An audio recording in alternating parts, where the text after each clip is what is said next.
तो lecture number 98 में हम लोग चालू करने जा रहे हैं। रेगुलेशन नंबर 124, दिन भी शुभ है, संडे है, थोड़ा सा लंबा रेगुलेशन है और समझने वाला रेगुलेशन है, तो थोड़ा सा टाइम लेके 1-1.5 घंटा हम लोग कोशिश करेंगे कि इस रेगुलेशन को आज खत्म कर दें। Setting of support, setting of support, आधा से ज्यादा आपका जो रेगुलेशन है वो खत्म हो चुका है। अगर एलसी काको का पुराना वाला सीएमआर बुक आपके पास होगा तो टोटल 180 पेज का रेगुलेशन है, ठीक है, जिसमें हम लोग 100 पेज में पहुंच चुके हैं, यानी शेष अब आपका मात्र 80 पेज का रेगुलेशन बचा हुआ है। तो आशा है कि 4 से 5 महीने में आपका रेगुलेशन पूरे तरीके से खत्म हो जाएगा और बहुत जल्दी इसका टेस्ट भी लगातार देके हम इसको मेकअप कर देंगे, मतलब मैनेज कर देंगे। ठीक, चलिए स्टार्ट करते हैं अब हम लोग। सब रेगुलेशन नंबर इसका 1 क्या कह रहा है, बहुत अच्छे से डायग्राम के साथ हम लोग इस पूरे रेगुलेशन को समझेंगे। प्रॉप मतलब आप सबको पता है, प्रॉप मतलब सबको पता है, लकड़ी का खूंटा, ठीक है, लकड़ी का खूंटा को हम लोग प्रॉप कहते हैं, जो माइंस में रूफ को सपोर्ट के लिए यूज किया जाता है। तो जहां भी आप प्रॉप का यूज कर रहे हैं उसको हमेशा मजबूती के साथ लगाया जाएगा और रूफ के साथ अच्छे तरीके से टाइट करके लगाया जाएगा, अच्छे तरीके से जाम करके लगाया जाएगा, ताकि रूफ का प्रेशर अच्छे तरीके से उस पर पड़े और वो रूफ का प्रेशर को हैंडल कर सके। ठीक है, मतलब एक कड़ा फाउंडेशन में, कड़ा फाउंडेशन मतलब जहां पे जमीन स्थिर है, ऐसा नहीं कि यहाँ पे लगा दिए, यहाँ पे ऐसे आप प्रॉप लगा दिए इस जमीन पे, ये आपका रूफ है और यहां से ये क्या हो गया, ये जमीन हल्का हल्का क्रैक होने लगा, धंसने लगा, इस टाइप के जमीन पे आपको नहीं लगाना है। साउंड फाउंडेशन मतलब कड़ा फाउंडेशन, कड़ा जमीन होना चाहिए, कड़ा फ्लोर होना चाहिए, उस पे आपको लगाना है और हमेशा रूफ के अगेंस्ट उसको टाइट करके रखना है। ठीक, ये आपका पॉइंट नंबर 1 था, इजी सा पॉइंट। कोई इसमें क्लाउज नहीं है, सिर्फ एक ही सब रेगुलेशन है, ठीक है। हाँ, मजबूत जमीन पे माइंस में हर एक प्रॉप कैसे लगाया जाएगा,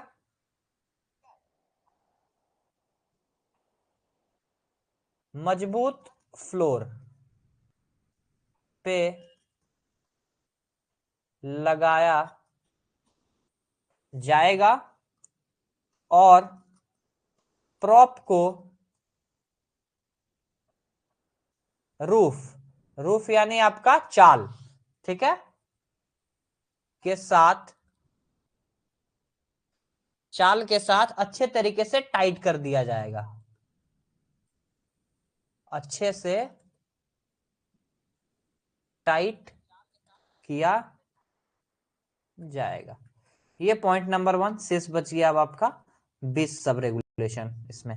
चलिए अब पॉइंट नंबर 2 क्या कह रहा है कि मान के चलिए आप जहां पे प्रॉप लगा रहे हैं उस जमीन पे बालू है, मतलब आपको बालू पे लगाना है, आपको बालू पे लगाना। यहां हम क्या कर रहे थे, मजबूत फ्लोर पे लगा रहे थे, लेकिन अभी अब आपको जिस जमीन पे प्रॉप लगाना है ना, उसमें क्या है, कोई सैंड है या फिर कोई लूज मटेरियल है, कोई सा भी लूज मटेरियल है या फिर बालू है, ठीक है। अगर उस पे आपको यानी कि ढीला माल, ढीला माल या फिर बालू के ऊपर आपको अगर प्रॉप लगाना है तो आप डायरेक्ट प्रॉप को नहीं लगाएंगे, प्रॉप के नीचे आप एक फ्लैट बेस पीस को यूज करेंगे।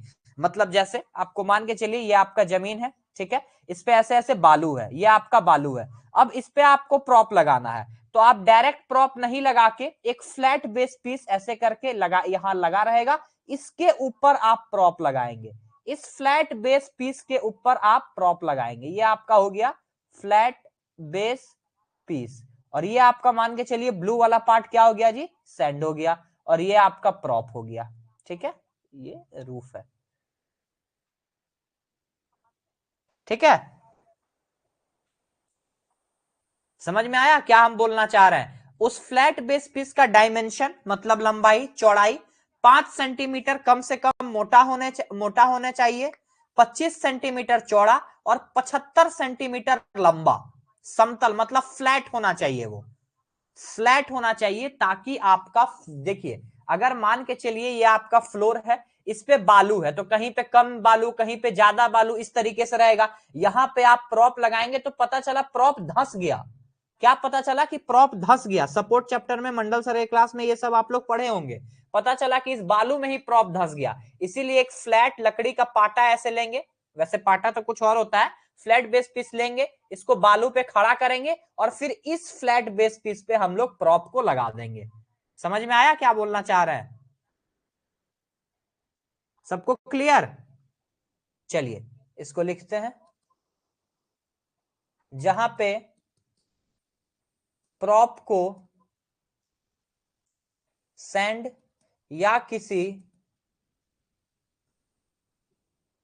लूज मटेरियल्स, तो हम ये कह रहे थे कि सपोर्ट चैप्टर में मंडल सर का अगर आप लोग क्लास अटेंड किए होंगे तो उसमें ये सब अच्छे तरीके से पढ़े होंगे कि अगर सैंड पे हम लोग लगा रहे हैं तो फ्लैट बेस पीस के ऊपर लगाएंगे, ठीक है। डायरेक्ट सैंड पे अगर आप प्रॉप को लगा देते हैं या किसी लूज मटेरियल पे आप प्रॉप को लगा देते हैं तो वो प्रॉप नीचे की तरफ धंस जाएगा, उस बालू में धंस जाएगा।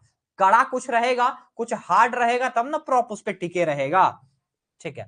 तो जहां पे प्रॉप को सैंड या किसी लूज मटेरियल पे लगाना है, वहां प्रॉप के नीचे आप क्या लगा देंगे जी?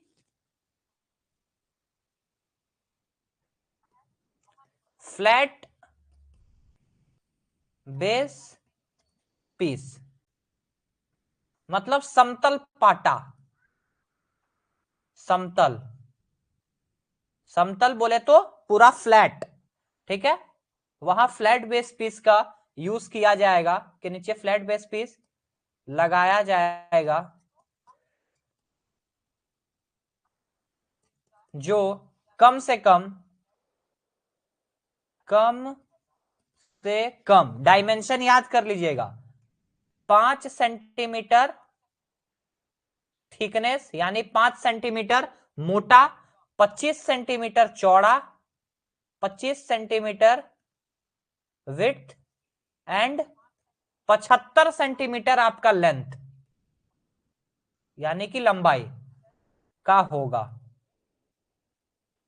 5, 25, 75। इसको याद करने का एक हम आपको ट्रिक बता दे रहे हैं, अगर आपको याद नहीं हो रहा है तो देखिए, 5, 25, 75 याद कीजिए, 5, 25, 75। और बचपन में आप लोग पढ़े होंगे, कोई टीचर अगर सिखाए होंगे तो उल्टा से लिखिए, length into width into thickness, ठीक है। Length into width into thickness, 5 centimetre into 25 centimetre into 75 centimetre.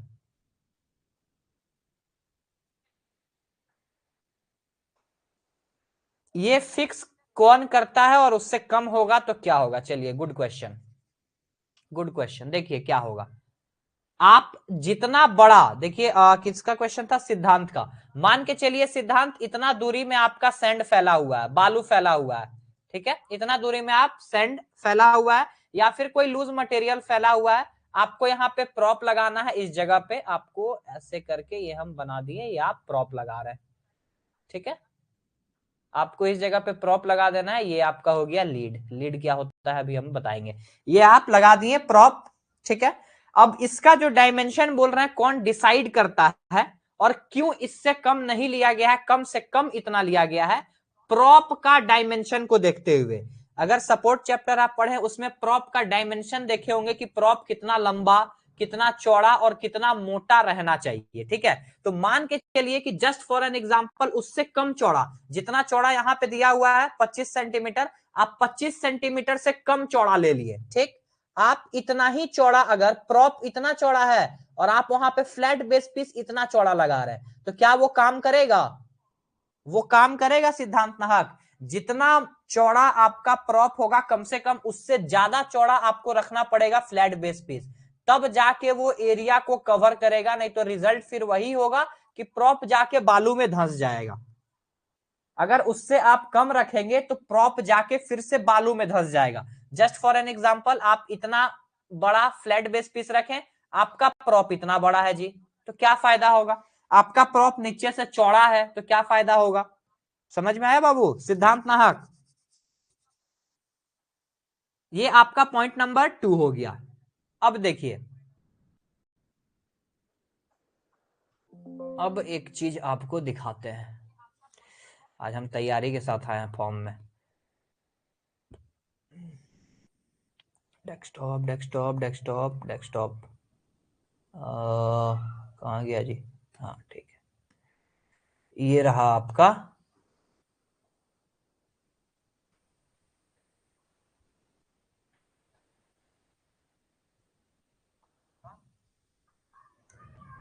चलिए देखिए, अब पॉइंट नंबर 3 हम बताते हैं। पॉइंट नंबर 3 क्या कह रहा है, मतलब sub regulation number 3। Sub regulation 3 में लीड का बात किया गया है कि हर एक प्रॉप के ऊपर एक लीड लगा हुआ होगा। लीड को हम लोग बोलते हैं पाटा। लीड को क्या बोलते हैं जी? पाटा। इस फिगर में देखिए, ये आपका प्रॉप है, ठीक है, ये पार्ट आपका क्या है जी? प्रॉप है। और ये वाला जो पार्ट है ऊपर जो ये बना हुआ है ना, ये ऐसे जो बना हुआ है, ये आपका है लीड, ठीक है। इसको हम क्या कह रहे हैं जी? लीड कह रहे हैं। लीड का मतलब होता है पाटा, ठीक है। ये डिस्ट्रीब्यूटिंग एरिया को बढ़ाने के लिए और प्रॉप का रूफ के साथ कांटेक्ट को बढ़ाने के लिए लगाया जाता है, ठीक है। तो इसके बारे में रेगुलेशन क्या कहता है, ये देखिए क्यों जरूरी है, कैसे लगाना है, डायमेंशन क्या होगा। तो पॉइंट नंबर 3 आपका ये कहता है कि प्रॉप के ऊपर हमेशा एक लीड को लगाया जाएगा। लीड आप समझ गए क्या होगा? हम फिगर में भी अभी बनाए थे, तो हम ऊपर लीड बनाए थे ताकि देखिए, मान के चलिए ये आपका रूफ है, ये आपका रूफ है, ठीक है। आप बिना लीड का अगर प्रॉप को लगाते हैं, ऐसे आप लगाएंगे बिना लीड का, तो ये इतना ही दूर का एरिया, इधर देखिए रेड से जो दिखा रहे हैं, ये इतना ही दूर का एरिया को सपोर्ट करेगा ना। अब एक सेकेंड कंडीशन देखिए, ये आपका रूफ है, यहां पे आप क्या किए? पाटा लगा दिए। यहां पे आप पहले ऐसे पाटा लगाएं और उसके नीचे फिर आप प्रॉप लगाएं। तो अब देखिए, ये यहां से यहां तक का एरिया को सपोर्ट कर रहा है, और इस केस में जितना चौड़ाई लीड का था, बस उतना ही एरिया को वो सपोर्ट कर रहा था। तो लीड क्यों लगाया जाता है, ये समझ में आया? हालांकि ये सब बेसिक टर्म है। लीड क्यों लगाया जाता है, समझ में आया सबको?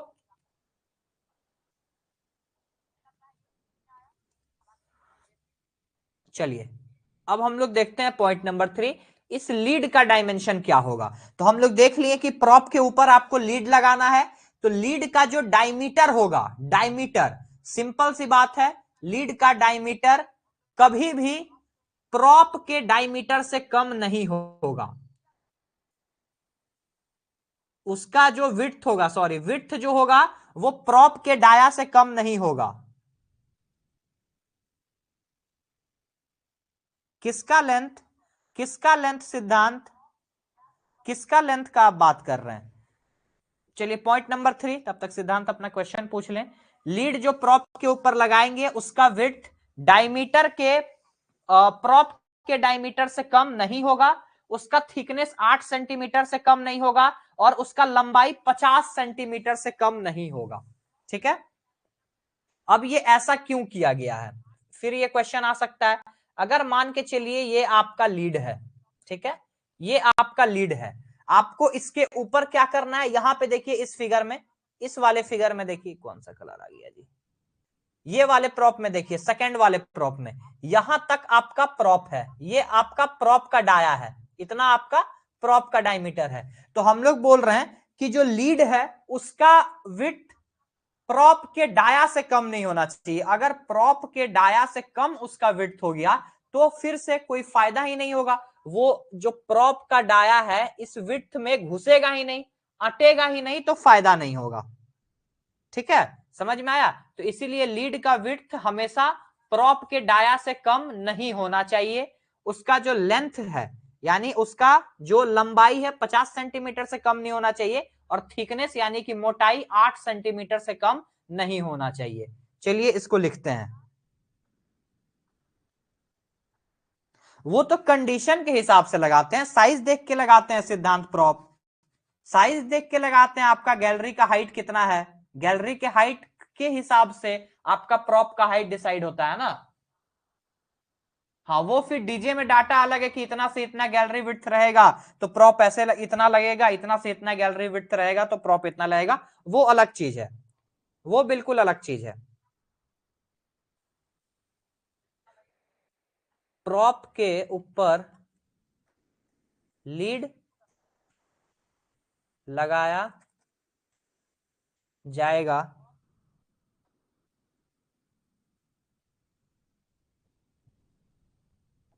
लीड का विड्थ प्रॉप के डाया से कम नहीं होगा, डाया से कम नहीं होगा, लीड का लेंथ 50 सेंटीमीटर से कम नहीं होगा, 50 सेंटीमीटर से कम नहीं होगा, एंड लीड का थिकनेस यानी मोटाई 8 सेंटीमीटर से कम नहीं होगा, सेंटीमीटर से कम। लीड किस काम में आता है ये भी लिख लीजिए थोड़ा एक्स्ट्रा में। लीड का फंक्शन, लीड का फंक्शन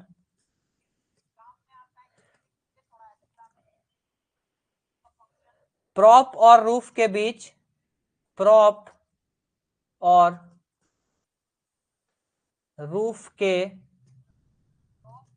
बीच कांटेक्ट एरिया को बढ़ा के, कांटेक्ट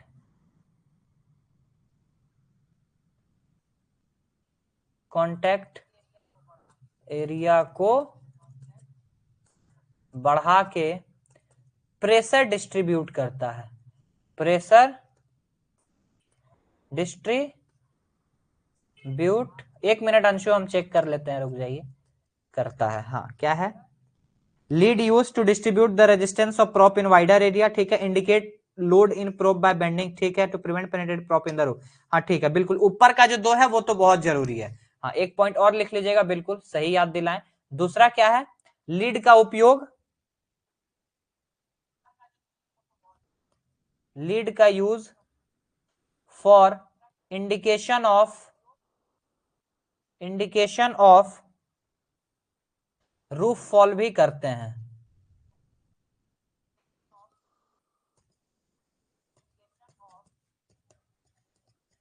अगर लीड बेंड हुआ तो।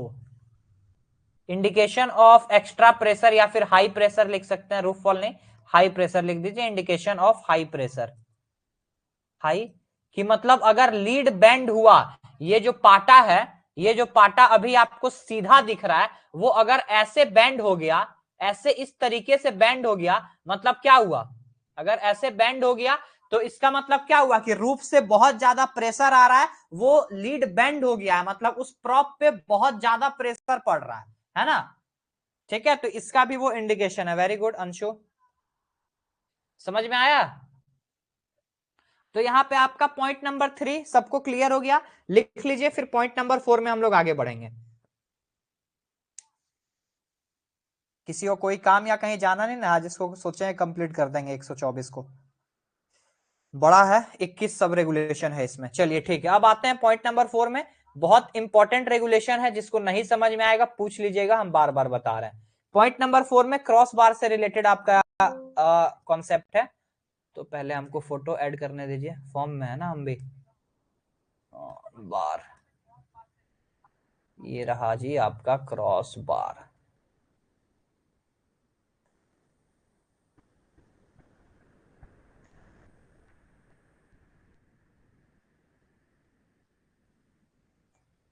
चलिए अब आते हैं सब रेगुलेशन 4 में।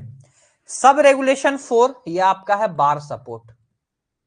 बार सपोर्ट में कुछ नहीं करते हैं, आप गैलरी में साइड में अगर आपका प्रॉप लगा हुआ है, यहां पे देखिए साइड में प्रॉप है या फिर कॉग है, तो इसमें फंसा के आप ऐसे एक पूरा अलोंग द गैलरी आप सपोर्ट लगा देते हैं। फिर यहां फंसा के आप देखिए, ये आपका साइड में प्रॉप लगा हुआ है, इधर भी प्रॉप लगा हुआ है, और उसके ऊपर आप क्या किए हैं, ऐसे करके क्रॉस बार लगा दिए हैं, आप बार सपोर्ट कर दिए हैं। छोले भटूरे की शक्ति, ठीक है, तो ये आपका बार सपोर्ट है जी। तो बार सपोर्ट कैसे लगाना है, किस तरीके से लगाना है, उसके बीच का लैगिंग्स का क्या प्रोविजन है। अरे लैगिंग्स तो ऐड ही नहीं किए, 1 मिनट रुकिए। लैगिंग लैगिंग, ये रहा आपका लैगिंग।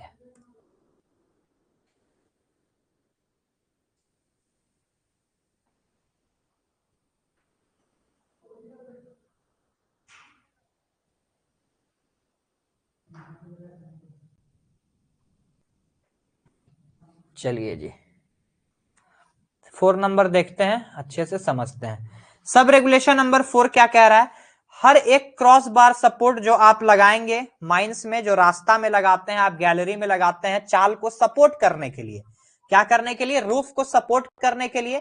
क्रॉस बार को हम लोग जात्री कहते हैं, जात्री, ठीक है। क्रॉस बार को हिंदी में क्या कहते हैं जी? जात्री।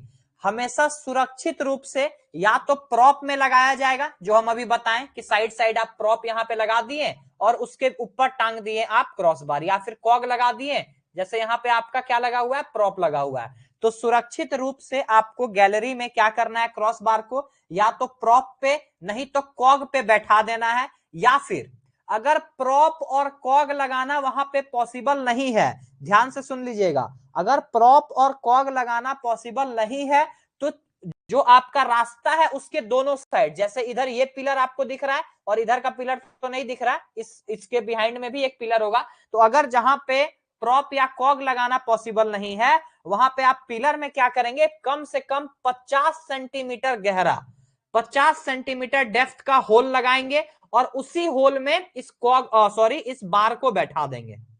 समझ में आया? और उसको जाम कर देंगे, चाल के अगेंस्ट यानी रूफ के अगेंस्ट उसको जाम करके टाइट कर देंगे। ये कॉन्सेप्ट समझ में आया कि पार हो गया? ये बताइए, जल्दी बताइए फटाफट। इतना धीरे कीजिएगा 2 घंटा लग जाएगा आज का क्लास का। वैसे हमको कोई दिक्कत नहीं, आज हम नल्ला बैठे हैं।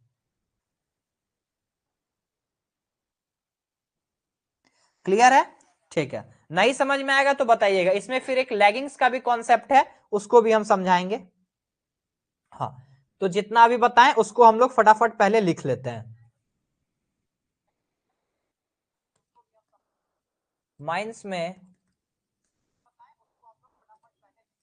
रोडवे को सपोर्ट करने के लिए, सपोर्ट करने के लिए, या फिर कह सकते हैं या लिख सकते हैं सपोर्ट देने के लिए, ठीक है, क्रॉस बार सुरक्षित रूप से, सुरक्षित रूप से या तो प्रॉप पे, या तो प्रॉप पर या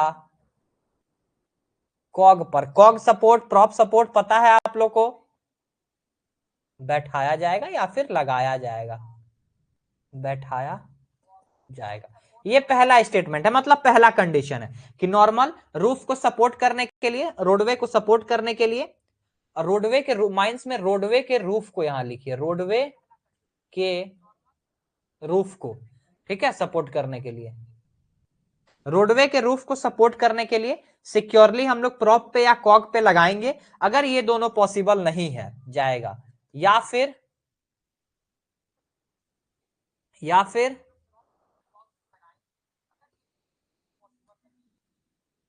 रोडवे के दोनों साइड, रोडवे के आप दोनों साइड क्या करेंगे जी? कांथी में, कांथी, कांथी मतलब क्या होता है? कांथी मतलब होता है साइड्स, दोनों साइड कांथी में, ठीक है, कि दोनों साइड्स कांथी में कम से कम 50 centimetre deep, 50 centimetre deep whole करके, 50 सेंटीमीटर डीप आप होल करेंगे और उसको बैठा देंगे करके, बैठाई जाएगी। किसको जी? क्रॉस बार को, जात्री को।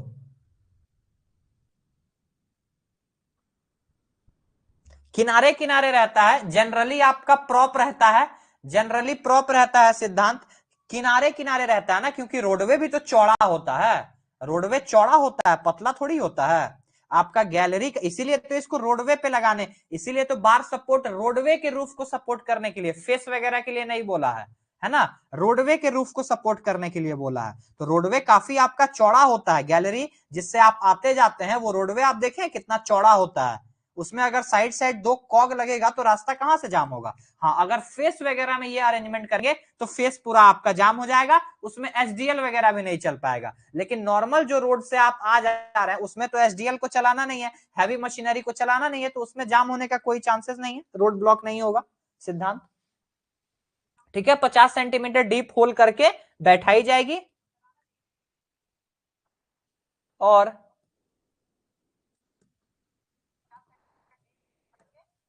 रूफ के अगेंस्ट। सिद्धांत और कोई दिक्कत है आपको या क्लियर हो गया ये कॉन्सेप्ट। और रूफ के अगेंस्ट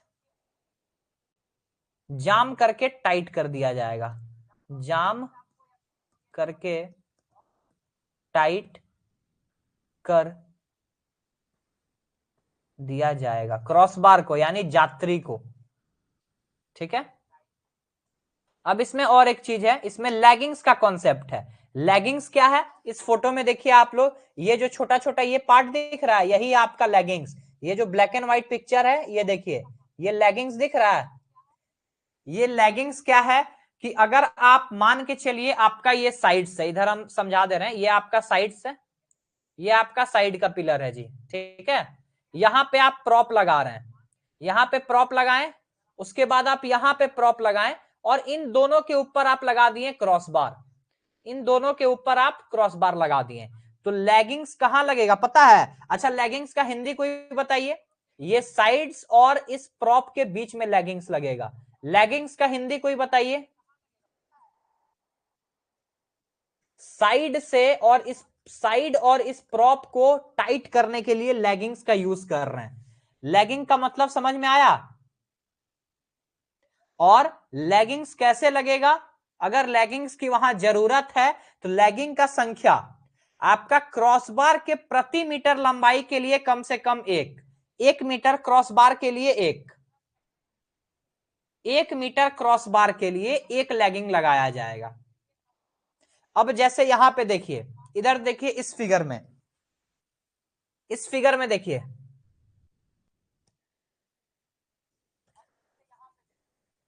क्लियर कर देते हैं तब समझाते हैं। ये आपका प्रॉप है और ये ऊपर आप सपोर्ट लटका दिए हैं, ठीक है, क्रॉस बार लटका दिए हैं। अब इसके और ऊपर वाले रूफ को टाइट करने के लिए यहां हम लैगिंग लगा देंगे, यहां हम क्या कर देंगे जी, लैगिंग्स लगा देंगे। ये आपका लैगिंग्स हो जाएगा टाइट करने के लिए। पटरा टाइप नहीं होता है, जस्ट समझिए लकड़ी का छोटा छोटा पार्ट काट के, मतलब उसका फंक्शन बस इतना ही है कि रूफ के अगेंस्ट उसको टाइट रखना है, पूरा पैक करके रखना है ताकि कोई जगह ना बचे। ठीक है, यहां पे लिख लीजिए,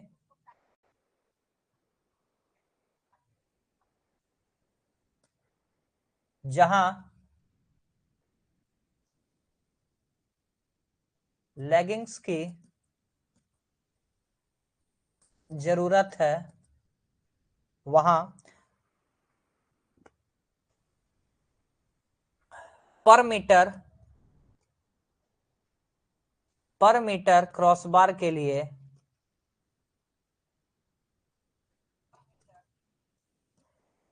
कम से कम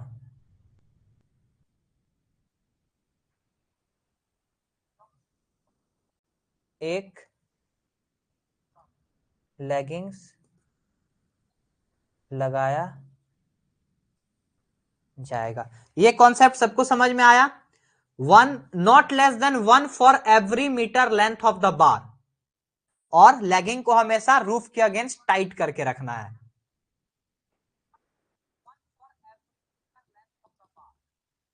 लेगिंग्स को रूफ के अगेंस्ट टाइट करके रखना है।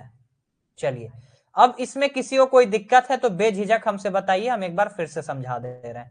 अगर कोई दिक्कत हो रहा है तो लास्ट लाइन रिपीट। ठीक है, देखिए लास्ट लाइन आपका क्या है कि जहां पे आपको लेगिंग्स लगाने का जरूरत है, हम एक बार यहां पे आपको बता दे रहे हैं। ये आप क्या किए जी, ये आपका रूफ है, ठीक है, ये आपका रूफ है। ठीक, ये आपका रूफ है, यहां पे आप प्रॉप लगा दिए और इस प्रॉप में आप क्या किए जी, बार सपोर्ट ऐसे करके लगा दिए। ठीक, इतना लंबा आपका बार सपोर्ट है। अब देखिए लेगिंग्स का काम क्या है पता है, ये जो गैप है ना, ये गैप रूफ और आपका क्रॉस बार का, इसके बीच में लेगिंग्स भरा जाएगा। तो हर एक एक मीटर पे, जैसे ये डिस्टेंस आपका 1 मीटर है, यहां पे एक लगा दिए, फिर यहां से यहां तक का डिस्टेंस 1 मीटर है, तो यहां पे कम से कम आपको एक लगाना है। फिर यहां से यहां तक का डिस्टेंस 1 मीटर है, तो आप यहां एक लेगिंग्स लगा दिए। फिर यहां से यहां तक 1 मीटर है, यहां पे आप एक लेगिंग्स लगा दिए रूफ और क्रॉस बार के बीच में। फिर यहां से यहां तक एक है, तो कम से कम एक लेगिंग्स आप यहां लगा दिए। ये आपका क्या है जी, ये आपका लेगिंग्स है, ये आपका प्रॉप है, और ये टोटल आपका हो गया जी बार सपोर्ट। सिंपल। अब किसी को कोई दिक्कत है तो बताइए। डिस्टेंस समझ में आ गया, डिस्टेंस समझ में आ गया। ये क्रॉस बार है जिसको आप क्या किए हैं, प्रॉप पे ऊपर लगा के रखे हैं। तो हर इसका लंबाई के 1 1 मीटर के डिस्टेंस पे आपको एक एक लेगिंग्स कम से कम लगाना है जी। हाँ, डिस्टेंस एटलीस्ट नहीं, 1 मीटर के डिस्टेंस पे कम से कम एक लेगिंग्स। आप यहां पे दो भी, 1 मीटर का डिस्टेंस में दो भी लगा सकते हैं, लेकिन कम से कम 1 1 मीटर के डिस्टेंस पे आपको एक लगाना है लेगिंग्स। समझ में आया?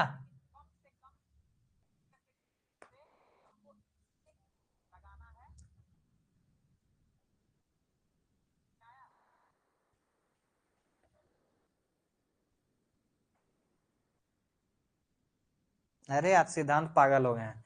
1 मीटर ही क्यों, ये एक नॉर्मल डिस्टेंस लिया गया है ताकि सपोर्ट, ताकि वो हमेशा रूफ के अगेंस्ट टाइट रहे। 1 मीटर में एक, कम से कम आप दो भी लगा सकते हैं, इसका कोई लॉजिक नहीं है। लॉजिक बस इतना ही है कि आपको क्रॉसबार और रूफ के बीच में कांटेक्ट अच्छा बना के रखना है, कांटेक्ट को टाइट बना के रखना है। सिद्धांत नाहक समझ में आया? सपोर्ट चैप्टर हो गया ना आप लोग का? देखिए लॉजिक 1 मीटर का सिद्धांत बस एक ही है कि आपको क्रॉसबार और रूफ में, क्रॉसबार और रूफ के बीच का जो कांटेक्ट है उसको टाइट बना के रखना है ताकि वो पकड़े रहे। अच्छा तीनों नहीं, चलिए अच्छा है, क्वेश्चन पूछना चाहिए, क्वेश्चन पूछना चाहिए, क्वेश्चन पूछने के लिए मनाही नहीं है। सिद्धांत नाहक समझ में आया? 1 मीटर में मैक्सिमम नहीं है, 1 मीटर में कम से कम एक लेगिंग्स लगाना है 1 मीटर के डिस्टेंस पे। अगर जैसे फॉर एग्जाम्पल आपका जो बार है वो इतना बड़ा है, मान के चलिए इतना बड़ा बार सपोर्ट आप लगाए हैं, ठीक, तो इसके हर एक एक मीटर पे, जैसे यहां से यहां तक 1 मीटर हुआ, आप यहां पे एक लेगिंग्स लगाए, दो भी लगा सकते हैं लेकिन कम से कम एक लगाना है। फिर यहां से यहां तक 1 मीटर, कम से कम एक लेगिंग्स लगाना है, दो भी लगा सकते हैं, तीन भी लगा सकते हैं, लेकिन कम से कम एक। फिर यहां से यहां तक 1 मीटर,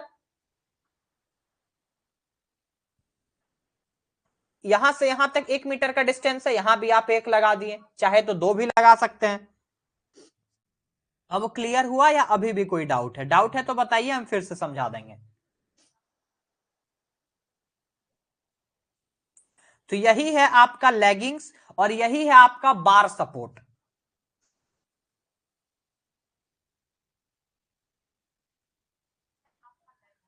लकड़ी का, लकड़ी का विजय, लकड़ी का, लकड़ी का बना होता है।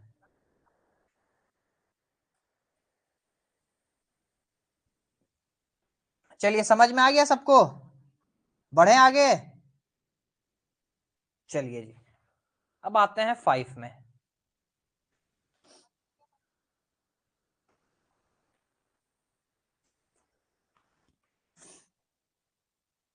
Sub regulation number 5, sub regulation number 5 क्या कह रहा है?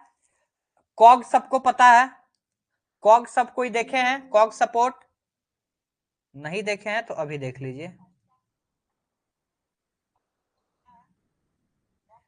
ये रहा आपका कॉग सपोर्ट जी।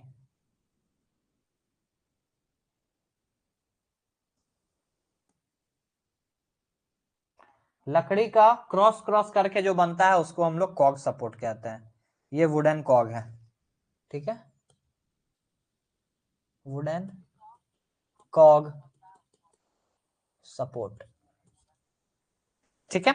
तो इसके बारे में क्या कह रहा है रेगुलेशन कि सब रेगुलेशन 5 में सपोर्ट के लिए लगाया गया जितना भी कॉग होगा उसको ठीक से बनाया जाएगा। सबसे पहला बात, क्योंकि लकड़ी का आप खुद से बना रहे हैं इतना छोटा छोटा पीस काट के, तो उसको आपको ठीक से बनाना है, और ठीक से तो बनाया जाएगा। नेचुरल जो आपका फ्लोर है, जो आपका नेचुरल फ्लोर है, नेचुरल तल्ली, या फिर या तो नेचुरल फ्लोर पे, नहीं तो एक सिक्योर फाउंडेशन देख के, मतलब एक फिर से वही बात प्रॉप वाला जैसा था, सिक्योर फाउंडेशन में कड़ा जमीन पे, ताकि इधर उधर फिसले ना, बालू वालू में नहीं लगा देना है कि कॉक धंस जाए। एक नेचुरल फ्लोर पे या किसी सिक्योर फाउंडेशन पे उसको अच्छे तरीके से खड़ा किया जाएगा, और रूफ के अगेंस्ट ऐसे जाम किया जाएगा कि रूफ और कॉग का अधिक से अधिक कांटेक्ट रहे, क्योंकि कांटेक्ट जितना ज्यादा रहेगा वो उतना ज्यादा एरिया को सपोर्ट करेगा। रूफ और कॉक के बीच कांटेक्ट जितना ज्यादा रहेगा वो उतना ज्यादा एरिया को सपोर्ट करेगा। इसमें किसी को कोई दिक्कत नहीं है इस सेंटेंस में। चलिए इसको लिखते हैं अब।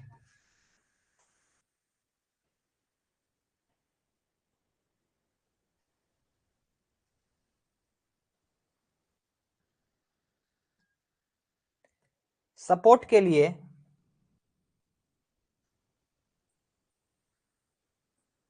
लगाया गया कॉग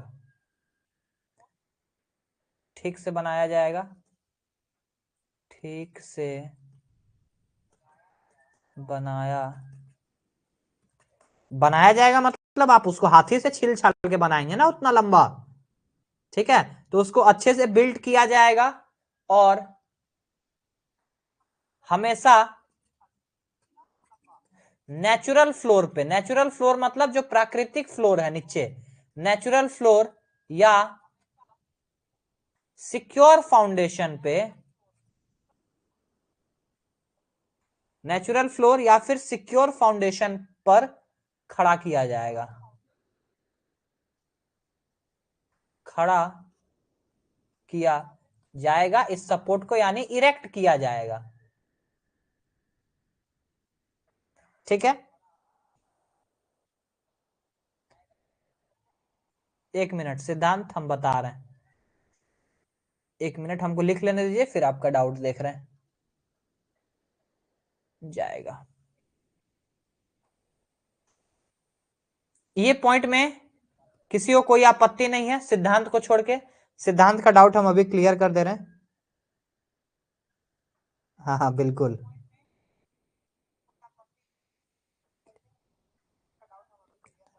सिद्धांत आप ये मंडल सर वाले क्लास को अटेंड किए हैं सपोर्ट वाला? उसमें तो ये सब आई थिंक सपोर्ट में पढ़े होंगे ना, कॉक कैसे लगाना है। 25 mm से 50 mm डीप करते हैं तब बैठाते हैं, बिल्कुल। हाँ, तो उस पे आपको सिक्योर फाउंडेशन पे खड़ा करना है, उसके बाद हम उसको क्लियर कर रहे हैं, आपका डाउट अभी क्लियर कर रहे हैं, डोंट वरी। और रूफ के अगेंस्ट, यानी कि रूफ के अगेंस्ट ऐसे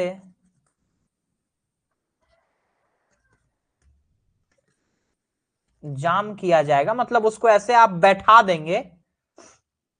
कैसे बैठा देंगे कि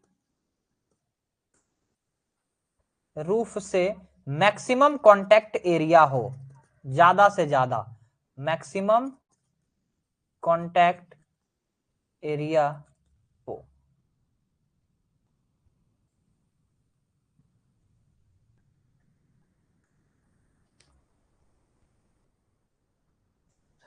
अच्छा ठीक है, चलिए कोई बात नहीं, क्वेश्चन आ रहा है, मतलब इसका मतलब आप पढ़ रहे हैं, बहुत अच्छी बात है, प्राउड। क्वेश्चन आ रहा है तो बहुत अच्छी बात है। हाँ, क्वेश्चन आपका क्या था कि सिलिंड्रिकल है, फिसल जाता होगा। नहीं फिसलता है, क्योंकि यहाँ पे इस जगह को देखिए सिद्धांत नाहक, आप यहाँ पे जब देखिएगा ये जो इसके लास्ट में ये जो प्रॉप आप देख रहे हैं, ये प्रॉप, इस प्रॉप को देखिए, ये थोड़ा आपको अंदर दिखेगा, ये अंदर दिख रहा है। ये इंसान कहाँ खड़ा है, इस जगह पे ये खड़ा है, और ये प्रॉप थोड़ा सा अंदर गाड़ के नीचे बैठाया गया है जमीन पे। समझ में आया? जमीन से थोड़ा सा नीचे, जो जनरली अगर डाटा पूछे तो 25 से 50 mm नीचे उसको जमीन पे बैठाया जाता है, और उसके बाद ऊपर से हम लोग प्रॉप रखना चालू करते हैं। समझ में आया सिद्धांत नाहक? तो सिलिंड्रिकल है, फिर भी क्यों नहीं गिरेगा, पलटेगा? सिद्धांत समझ में आया या अभी भी कोई डाउट है? ये आपका सब रेगुलेशन 5 खत्म हो गया। रूफ से मैक्सिमम कॉन्टेक्ट एरिया बढ़ा के रखना है, ताकि सपोर्ट का जो मेन फंक्शन है उस पे रोल प्ले कर सके। तो ऊपर वाला सिलिंड्रिकल है, तो ऊपर वाला रूफ से कांटेक्ट में है ना, ऊपर वाला आप ऊपर, अच्छा ये सिद्धांत अगर आप अंडरग्राउंड माइंस में ट्रेनिंग किए होंगे, ऊपर वाला इतना ज्यादा टाइट करके रखा जाता है कि आप उसको अगर हाथ से हिलाएंगे ना, रूफ के अगेंस्ट इतना ज्यादा टाइट रहेगा कि हाथ से आप उसको ठोकेंगे तो गिरेगा नहीं। आप लोग फिसलने का बात कर रहे हैं, फिसलेगा कहां से? आप उसको पैर से मारेंगे ना माइंस वाला जूता पहन के, फिर भी वो नहीं हिलेगा। इतना ज्यादा रूफ के अगेंस्ट उसको पैक करके रखा जाता है, टाइट करके रखा जाता है, गिरने का तो चांस ही नहीं है। फिसलना तो दूर की बात है, फिसलना तो दूर की बात है, आप उसको पैर से मारेंगे तो भी नहीं गिरेगा। इसीलिए तो हमेशा बोला जा रहा है कि रूफ के अगेंस्ट जाम करके रखा जाएगा। इसका मतलब क्या समझ रहे हैं? रूफ के अगेंस्ट ऐसे जाम करके किया जाएगा कि रूफ से मैक्सिमम कांटेक्ट हो। इसका मतलब क्या समझ रहे हैं? कि जो इसका लास्ट वाला है, एक और हम फिगर आपको दिखाते हैं तो आपको बेहतर तरीके से क्लियर होगा। 1 मिनट रुकिए।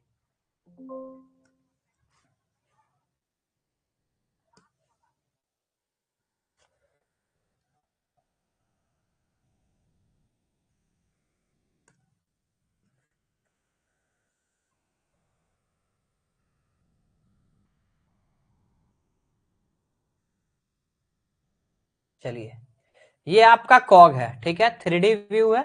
इधर से आप एक ऐसे ऐसे लगाए हैं और एक इधर से अंदर से लगा हुआ है, ठीक है। अब आपका क्या कहना है विजय और सिद्धांत का, कि ये जो ऊपर वाला लास्ट वाला है ये फिसलेगा नहीं, यही ना? ये वाला, ये जो लास्ट में ऐसे दिखाया गया, कौन सा कलर ले जी, कौन सा कलर चलेगा उस पे? येलो चलेगा, दिख रहा है? हाँ, ये पार्ट, ये वाला जो प्रॉप है ये फिसलेगा नहीं, कैसे रहेगा, यही ना?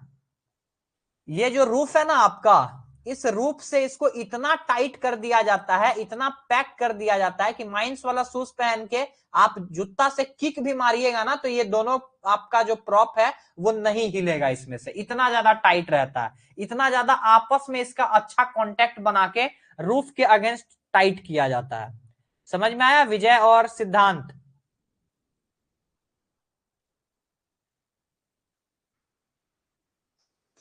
ये पूरा देखिए, रूफ तक पूरा जाम कर दिया गया है इसको, रूफ तक पूरा जाम कर दिया गया है। इसमें रूफ तक जाम नहीं किया गया है, इसीलिए लग रहा है इसमें और अभी लग रहा है, इसमें और प्रॉप चढ़ रहा है उधर, और सॉरी और कॉक चढ़ रहा है। ठीक है, समझ में आया सिद्धांत और विजय? कोई डाउट है तो पूछ लीजिए। अब चलिए 6 में आते हैं, सब रेगुलेशन नंबर 6 में। कॉक आपका लकड़ी का भी होता है, लोहा का भी होता है, पता है सबको? कॉग लकड़ी का भी होता है और लोहा का भी होता है, सबको पता है, या किसी को ऐसा है कि नहीं पता है?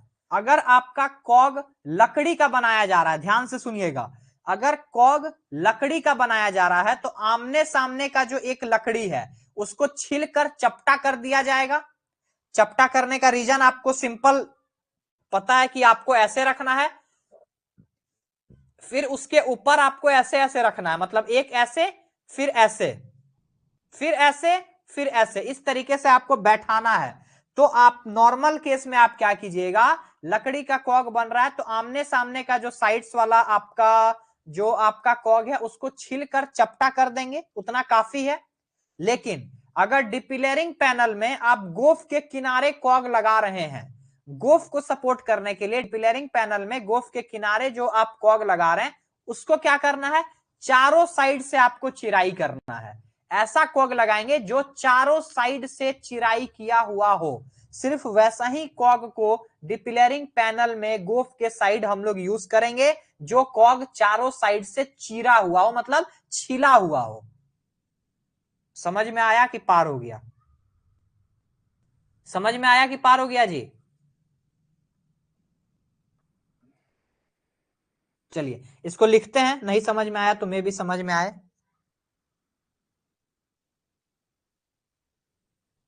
नहीं नहीं, चपटा रखना है, बिल्कुल चपटा ही रखना है जी, चपटा ही रखना है।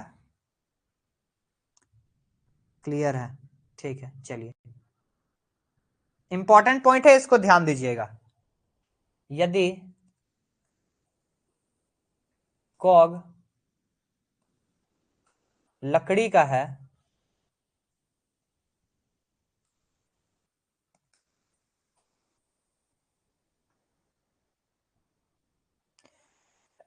कॉक चढ़ाते टाइम नहीं विजय, नहीं फिसलता है, उसको बैठाया जाता है, उसको सेट किया जाता है, उसको सेट किया जाता है। माइनिंग सरदार जाके थोड़ी करता है, सपोर्ट मैन टिम्बर मिस्त्री करता है, उसको जाके ठोक ठोक के उसको सपोर्ट करता है। उसके बाद फिर लास्ट में जब वो पूरा फ्लोर से लेके रूफ तक खड़ा हो जाता है तो इतना ज्यादा टाइट हो जाता है, प्रेशर बैठते बैठते वो इतना ज्यादा टाइट हो जाता है कि वो हिलेगा नहीं।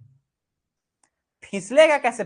बोल तो रहे हैं कि मारिएगा तब नहीं हिलेगा, फिसलना तो दूर की बात है।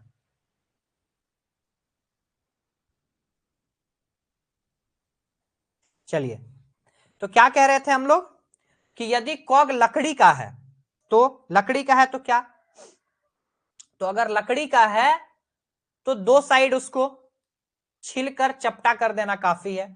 तो उसको दो साइड छिलकर चपटा कर देना काफी है। मतलब दो साइड छिल के आप उसको नॉर्मली लगा सकते हैं, लेकिन लेकिन डिपिलरिंग पैनल में डिपिलरिंग पैनल में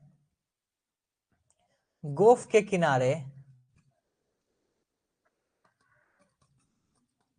गोफ के किनारे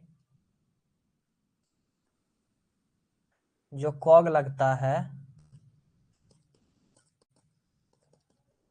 उसमें चारों साइड छिली हुई चारों साइड छिला हुआ स्लीपर यूज होगा। स्लीपर मतलब वही कॉक को बोला जा रहा है, स्लीपर यूज होगा। स्लीपर मतलब क्या? पार्ट ऑफ कॉग, वो जिसको हम लोग चढ़ा रहे हैं, ये इसी को स्लीपर बोला जा रहा है। ठीक है, इसी को स्लीपर बोला जा रहा है, तो लिख लीजिए, कंफ्यूज मत हो जाइएगा। स्लीपर।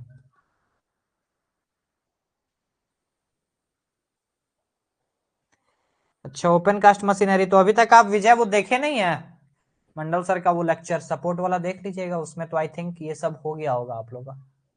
चलिए कोई बात नहीं, समझ में नहीं आएगा तो बोलिएगा। डिपिलरिंग पैनल में चारों साइड छिला हुआ स्लीपर यूज करना है।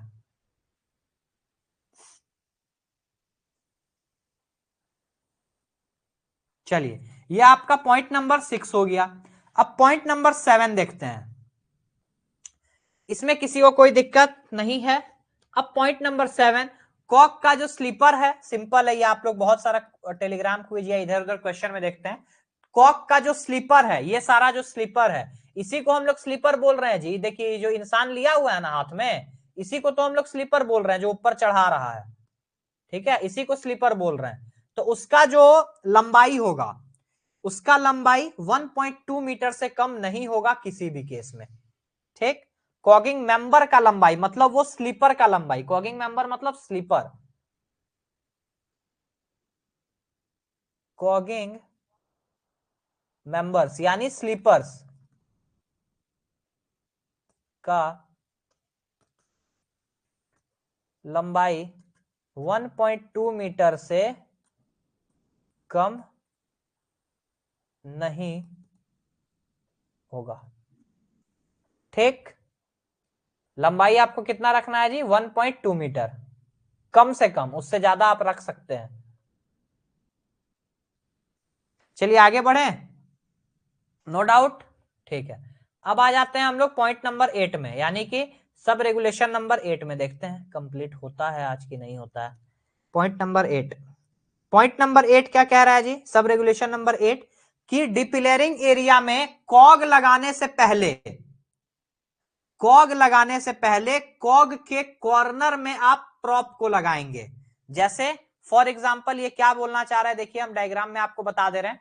जैसे मान के चलिए ये आपका डिपिलरिंग एरिया है, ठीक, यही बोलना चाह रहा है ये आपका डिपिलरिंग एरिया है। यहां पे आप कॉग को खड़ा कर रहे हैं, उससे पहले इसके चारों कोना में, इस कोना में एक प्रॉप लगा देंगे, इस कोना में एक प्रॉप लगा देंगे, उधर पीछे इसी कोना में एक प्रॉप, फिर इधर एक कोना में प्रॉप। ऐसा क्यों करते हैं, कोई बताएगा? डिपिलरिंग पैनल में कॉग लगाने से पहले कॉग के चारों कोना में आपको प्रॉप लगा देना है। ऐसा क्यों? हम आपको बता दिए करना क्या है, अब आप दिमाग लगा के बताइए क्यों करना है। इसको हम लिखते हैं तब तक। डिपिलरिंग एरिया में कॉग लगाने से पहले, कॉग लगाने से पहले क्या करेंगे हम लोग? उसके कॉर्नर में, यानी कॉग के कॉर्नर में, उसके कॉर्नर में मतलब कॉग के कॉर्नर में प्रॉप खड़ा कर देंगे। खड़ा कर दिया। चलिए इसका आंसर बताइए तो कोई। पिलर को निकालेंगे इसलिए, और कोई जी? पॉइंट नंबर 8 क्यों कर रहे हैं ऐसा? रूफ से ज्यादा लोड आने पर स्लीपर खिसके नहीं। अच्छा, और कोई? और कोई?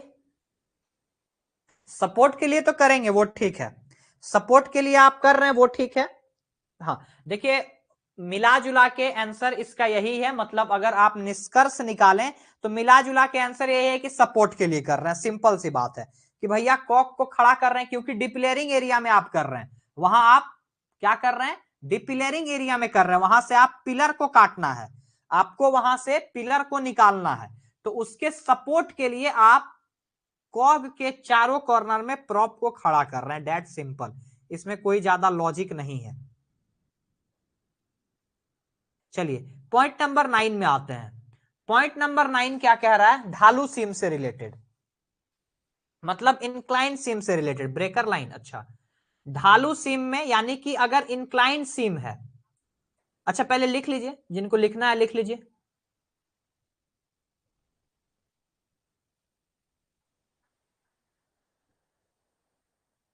चलिए हो गया। पॉइंट नंबर 9 आपका क्या कह रहा है? पॉइंट नंबर 9 कह रहा है कि अगर आपका इंक्लाइन कोई सीम है या फिर अगर इंक्लाइन स्टाटा है, तो जो आप प्रॉप या कॉग लगा रहे हैं वैसे इंक्लाइन सीम या फिर स्टाटा में, तो आप स्टाटा जितना झुका हुआ है, मतलब स्टाटा उस सीम का तल्ली यानी कि फ्लोर जितना ढाल पे है, जितना मतलब कि क्या कह सकते हैं, जितना इंक्लाइन है, उसके हिसाब से, उसको देखते हुए ध्यान में रख के आप प्रॉप या कॉक को खड़ा करेंगे, ताकि उस स्टाटा में चाल को अधिक से अधिक सपोर्ट दिया जा सके। ठीक, और सपोर्ट का डिस्प्लेसमेंट को रोकने के लिए, डिस्प्लेसमेंट मतलब कि अगर इंक्लाइन स्टाटा है तो उसमें सपोर्ट हो सके घसक जाए, तो उसको रोकने के लिए आप क्या करेंगे? उसको री कर देंगे। री मतलब सीमेंट से उसको जाम कर देंगे, फिक्स कर देंगे। समझ में आया? अगर नहीं समझ में आया तो देखिए, normal prop, step prop, angle prop, ये सारा पढ़े होंगे।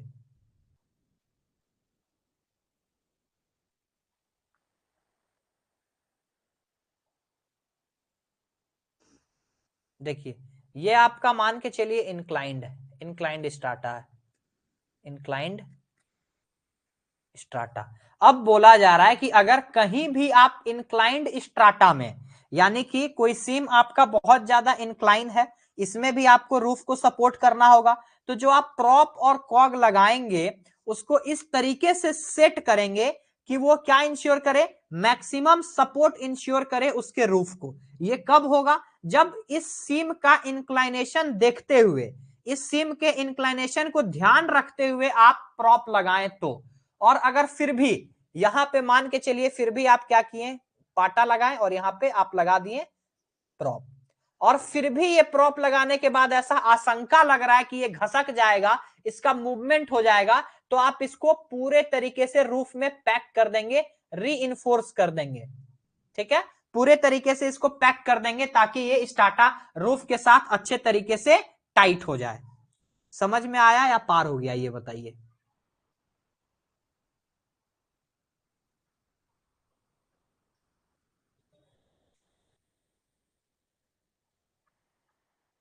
चलिए, हाँ बिल्कुल। तो हम क्या कह रहे थे, इंक्लाइंड सीम में अभी तो आधा भी नहीं हुआ है जी। इंक्लाइंड इंक्लाइंड सीम में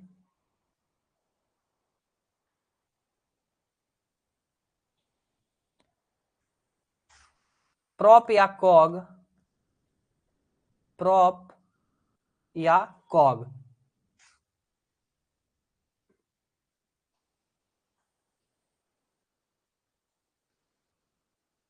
सीम के इंक्लाइनेशन के को ध्यान में रखते हुए, सीम के इंक्लाइनेशन को ध्यान में रखते हुए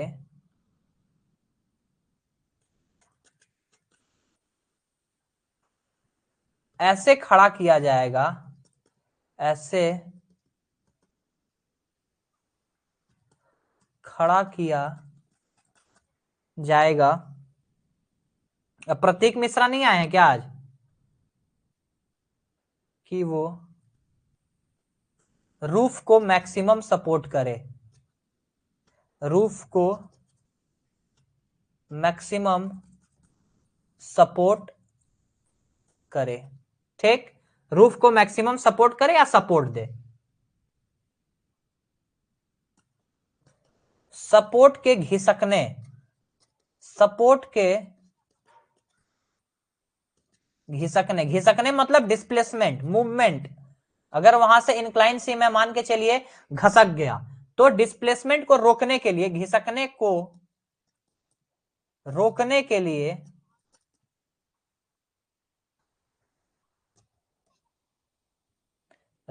लिए अगर जरूरी है, अगर जरूरी है तो री किया जाएगा, री किया जाएगा। सिंपल था कि अगर इंक्लाइन आपका स्टार्टा है तो स्टार्टा का झुकाव को देखते हुए, ध्यान में रखते हुए आपको प्रॉप या कॉग लगाना है। ठीक है,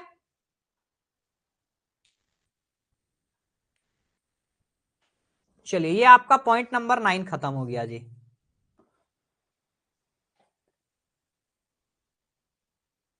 आगे बढ़े।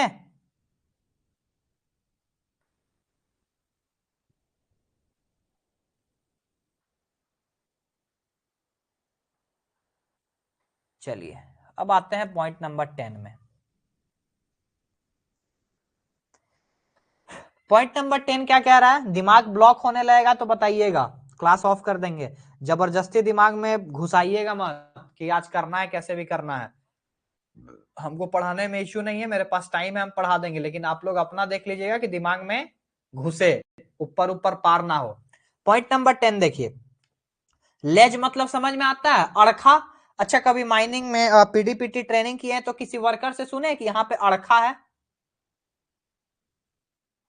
अड़खा मतलब किसी को पता है?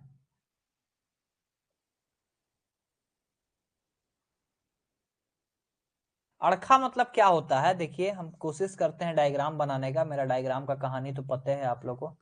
ये अगर कोई इंसान है, ये अगर कोई इंसान है, मान के चलिए, नहीं नहीं सेल रूफ नहीं, ये अगर कोई इंसान है यहाँ पे खड़ा है, ये यहाँ पे चाल है, ठीक है, ये यहाँ पे रूफ है, ठीक है, ये ऐसे रूफ है, ठीक। अब ये रूफ मान के चलिए आप ब्लास्टिंग किए, ब्लास्टिंग करने के बाद इधर का रूफ ये सारा ऐसे ऐसे ये खाली हो गया, ये रूफ पूरा मतलब रूफ ऐसे गिर गया, यहां से आप पूरा कोयला ले लिए, ठीक। अब यहां से एक मतलब निकला हुआ पार्ट, एक रूफ का निकला हुआ पार्ट, जैसे ओवर हैंगिंग होता है ना, ओवर हैंगिंग जैसे होता है ना, उसी तरीके से एक रूफ का निकला हुआ पार्ट। लेज, रुकिए हम एक बार डायग्राम इसका सर्च करते हैं, अगर मिले तो बेहतर होगा। लेज अड़खा होता है, इसका मतलब अड़खा, लेज इन अंडरग्राउंड माइंस।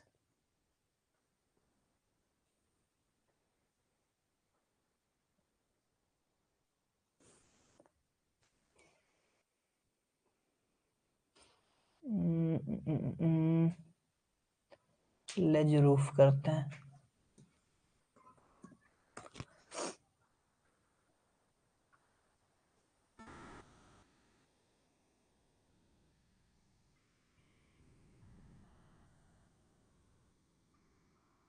मिले तब तो। ऊपर से निकला हुआ पार्ट रूफ का, उसी को हम लोग लेज कहते हैं बेसिकली। इसमें है क्या,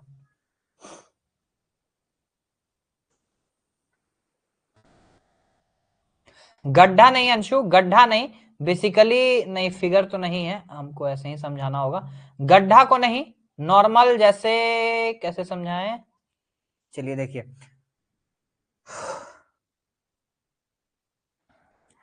ये आपका इतना बड़ा रूफ था, ठीक है, इतना बड़ा रूफ था, आप ब्लास्टिंग किए, ये रूफ से आप कोयला ले लिए, ठीक है, ये रूफ से आप क्या किए जी,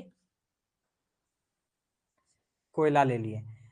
तो कोयला ले लिए तो इसका कोई पार्ट मान के चलिए, इतना पार्ट आप खा गए, कोयला ले लिए तो रूफ का कोई ऐसा पार्ट, जैसे ये आदमी यहाँ पे खड़ा, इसका कोई पार्ट बच के हल्का सा चट्टान टाइप आगे निकला हुआ है, हल्का सा चट्टान के जैसा आगे निकला हुआ है, उसी को अड़खा कहते हैं। मतलब ये एक तरीके से जियोलॉजिकल डिस्टरबेंस टाइप है, ये जियोलॉजिकल डिस्टरबेंस है नहीं, लेकिन जियोलॉजिकल डिस्टरबेंस टाइप कह सकते हैं। तो आपका जो सब रेगुलेशन 10 है, ये कह क्या रहा है, इसको हम बताते हैं तो मे भी आपको समझ में आए कि अड़खा मतलब क्या है।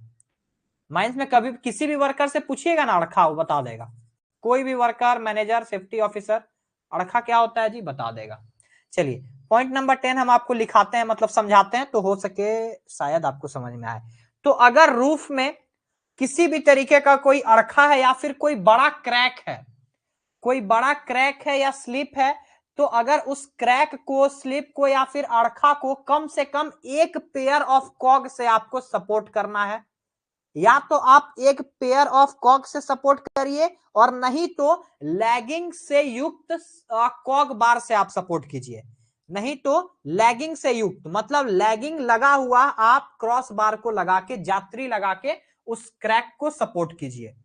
ठीक है, हम क्या बोले, देखिए यहां पे आपका अब आधा कंप्लीट होगा ये रेगुलेशन। हम क्या बोले जी,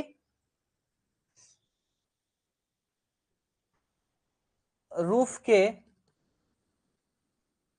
प्रत्येक अड़खा, अड़खा मतलब हो जाता है लेज, ठीक है, अड़खा मतलब आपका क्या हो जाता है, लेज, अड़खा, या अड़खा के साथ साथ अगर मान के चलिए कोई बड़ा क्रैक है,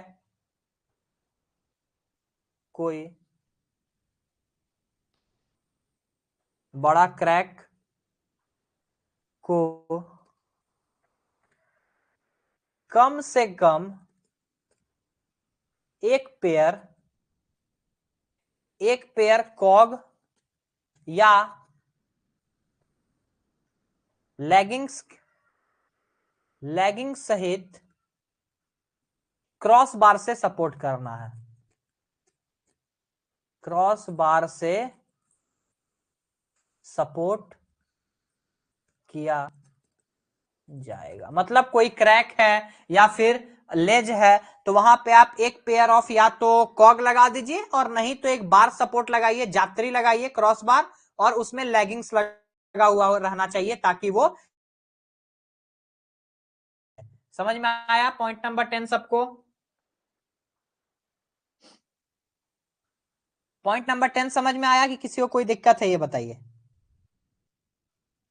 ओवर हैंगिंग का भाई है लेज। ओवर हैंगिंग सबको पता होगा, ओवर हैंगिंग पता है तो स्टेप प्रॉप पता होगा। ठीक है, चलिए पॉइंट नंबर 11 देखते हैं। पॉइंट नंबर 11 क्या कह रहा है आपका कि अगर रूफ में किसी भी तरीके का ओवर हैंगिंग साइड है, यानी कि ओवर हैंगिंग साइड मतलब झूला जैसा रूफ लटक रहा है, झूला जैसा रूफ का कोई पार्ट लटक रहा है, तो उसको हमेशा झाड़ के नीचे गिरा देंगे। अगर रूफ का कोई भी पार्ट ओवरहैंग हो रहा है, साइड्स कोई ओवरहैंग हो रहा है, लटक रहा है, तो उसको ड्रेसिंग कर देंगे, मतलब उसको नीचे गिरा देंगे झाड़ के। ठीक है, अगर वहां पे झाड़ना पॉसिबल नहीं है, ड्रेसिंग करना पॉसिबल नहीं है, तो वो जो ओवरहैंगिंग आपका रूफ है, झूला जैसा जो लटक गया है, उसको सपोर्ट करने के लिए अधिक से अधिक 1 मीटर के डिस्टेंस पे एक स्टेप प्रॉप आप लगाएंगे। जितना दूरी तक वो आपका ओवर हैंगिंग साइड है, उसके हर 1 मीटर पे कम से कम एक स्टेप प्रॉप लगाएंगे। स्टेप प्रॉप मतलब कुछ नहीं होता है, नॉर्मल प्रॉप है जो ओवर हैंगिंग साइड को सपोर्ट करता है। ठीक है, वैसे प्रॉप को हम लोग कहते हैं स्टेप प्रॉप। क्लियर है? तो चलिए इसको लिखते हैं पॉइंट नंबर 11 को।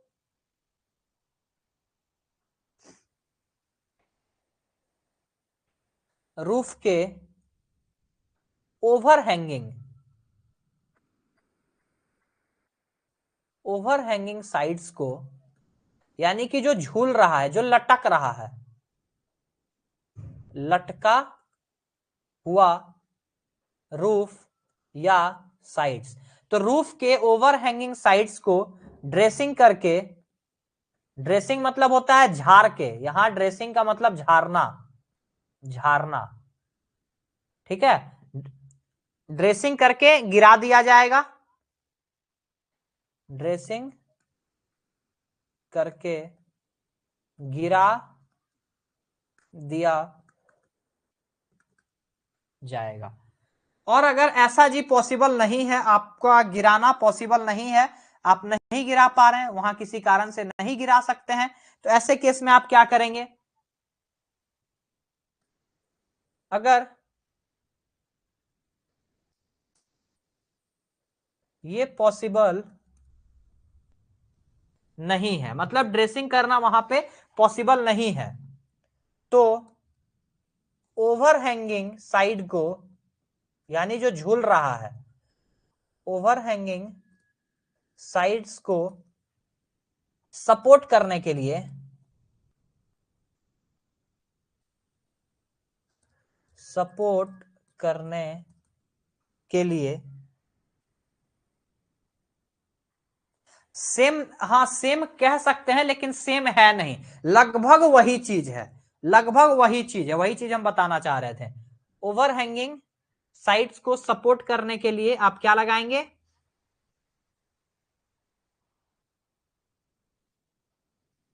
मैक्सिमम 1 मीटर के डिस्टेंस पे, मैक्सिमम 1 मीटर के डिस्टेंस पे एक स्टेप प्रॉप लगाया जाएगा। ठीक है, समझ में आया कि पार हो गया जी? Not exceeding 1 metre.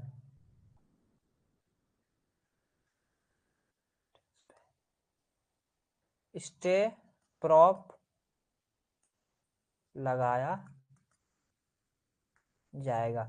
Step prop का मतलब लिख लीजिए, ऐसा प्रॉप जो ओवरहैंगिंग साइड्स को सपोर्ट करने के लिए लगाया जाए, सपोर्ट करने के लिए लगाया जाता है। ठीक है, ओवरहैंगिंग रूफ को, ओवरहैंगिंग साइड को सपोर्ट करने के लिए लगाया जाता है ये। चलिए, किसी को कोई डाउट है तो बताइए। अब किसी को कोई डाउट है?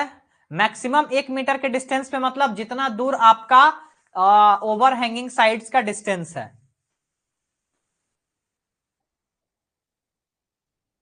ओवर हैंगिंग साइड्स का डिस्टेंस।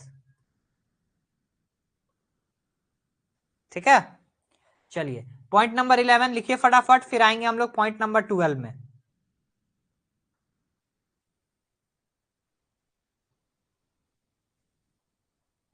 अच्छा, स्टोइंग के बारे में आप लोग पढ़े होंगे कि डिपिलरिंग का एक तरीका होता है स्टोइंग, जिसमें हम लोग बालू और पानी का मेथड से क्या करते हैं, उसको ठसानी करके पूरे एरिया को पैक कर देते हैं।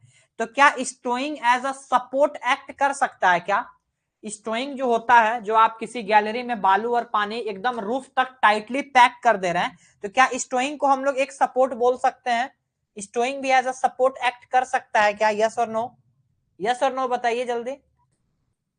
तो पॉइंट नंबर 12 उसी से रिलेटेड है कि जहां पे सैंड या फिर कोई अदर मटेरियल का आप ठसानी कर रहे हैं, स्टोइंग कर रहे हैं सपोर्ट के पर्पस के लिए, तो वहां पे उसको इस तरीके से पैक किया जाएगा कि वो फ्लोर से लेके ऊपर रूफ तक एकदम जितना प्रैक्टिकेबल है उतना टाइटली पैक हो जाए उस पूरे एरिया में। ठीक है, हम फिर से एक बार बताएं, जहां सपोर्ट के लिए, सपोर्ट के पर्पस के लिए आप स्टोइंग कर रहे हैं बालू या किसी अदर मटेरियल से, उसको ऐसे पैक किया जाएगा, ऐसे माल वहां पूरे एरिया में भर दिया जाएगा कि नीचे से पूरा चाल तक अधिक से अधिक जाम कर दिया जाए। ठीक है, रूफ के अगेंस्ट जितना ज्यादा प्रैक्टिकेबल हो जाम कर दिया जाए। ठीक है, चलिए ये आपका पॉइंट नंबर 12 था, जहां सपोर्ट के लिए, जहां सपोर्ट के लिए सैंड या अदर मटेरियल का स्टोइंग किया जाता है। स्टोइंग मतलब समझ जाइएगा, स्टोइंग किया जाता है, वहां किसी को कोई दिक्कत है इसमें? हाँ, सैंड को रूफ तक, नीचे से रूफ तक पूरा टाइटली पैक कर देंगे, वहां सैंड को उस पूरे एरिया में रूफ तक भरकर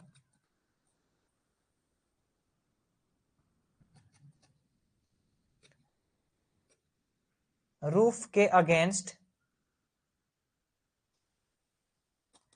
जितना अधिक पॉसिबल हो, मतलब अधिक से अधिक जाम कर देंगे, जाम कर दिया जाएगा। जाम कर दिया जाएगा मतलब टाइट कर दिया जाएगा, टाइट, टाइट कर दिया जाएगा।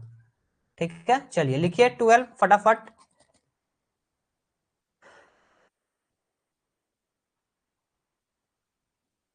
हाँ बिल्कुल, सैंड और वाटर होगा, सैंड या अदर मटेरियल। तो स्टोइंग के पर्पस के लिए पूरा सैंड कैसे होगा? पूरा सैंड नहीं होगा। अच्छा, यहाँ छूट गया है क्या? यहाँ पे देखिए सैंड या अदर मटेरियल है, यहाँ पे भी लिख दीजिए, तो वहां सैंड और अदर मटेरियल को उस पूरे एरिया में रूफ तक भरकर रूफ के अगेंस्ट जितना अधिक पॉसिबल हो जाम कर दिया जाएगा। ठीक है, सिद्धांत। चलिए पॉइंट नंबर 12 क्लियर है सबको? फटाफट लिखिए, लिखना हो जाए तो बताइए।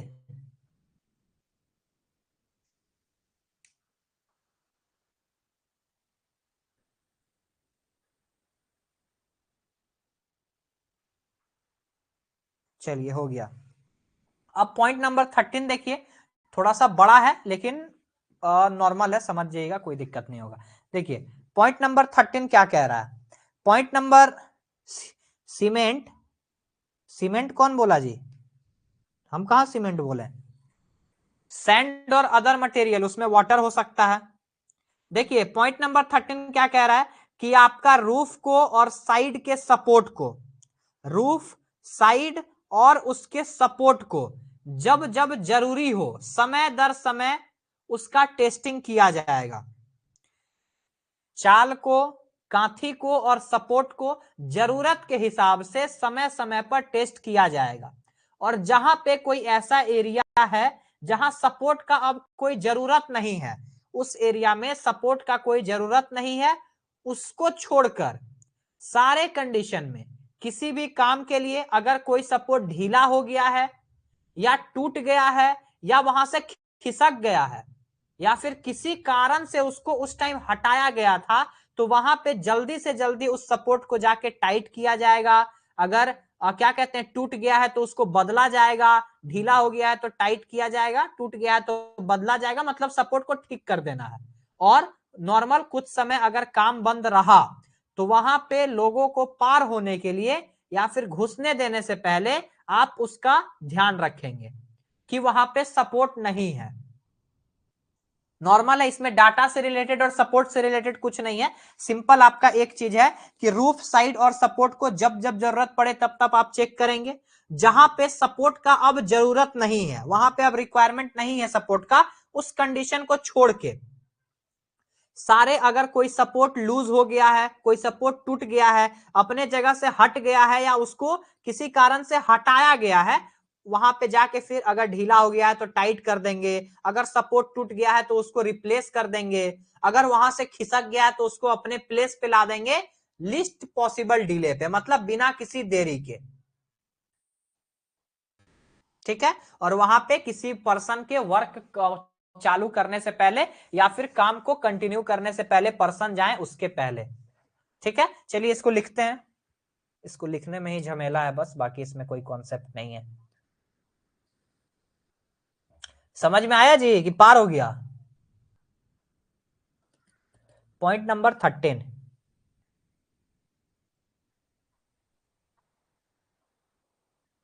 डेढ़ घंटा हो गया। पॉइंट नंबर 13, रूफ,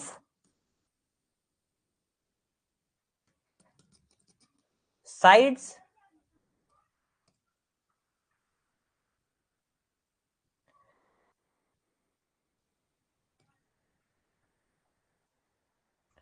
हाँ बिल्कुल सपोर्ट प्लान में था। रूफ, साइड्स और सपोर्ट का जांच जरूरी पड़ने पर समय समय पे किया जाएगा, समय समय पे किया जाएगा। और ऐसे जगह को छोड़कर जहां सपोर्ट की अब जरूरत नहीं है, अब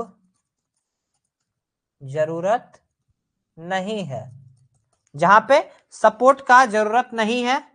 आज का टाइम पता नहीं चल रहा है, हमको भी नहीं चल रहा है वैसे, 4:30 हो गया। तो जहां पे सपोर्ट का अब जरूरत नहीं है, उस कंडीशन को छोड़ के अगर कहीं सपोर्ट ढीला हो गया हो, टूट गया हो या जगह से खिसक गया हो, खिसक गया हो, तो without any delay, without any delay support को, जहां पे टूट गया है वहां पे दूसरा लाएंगे, ढीला हो गया है वहां टाइट करेंगे, टाइट करेंगे, रिप्लेस करेंगे, और जो आपका डिसलॉज्ड सपोर्ट है, डिसलॉज्ड मतलब अपने जगह से जो घसक गया है,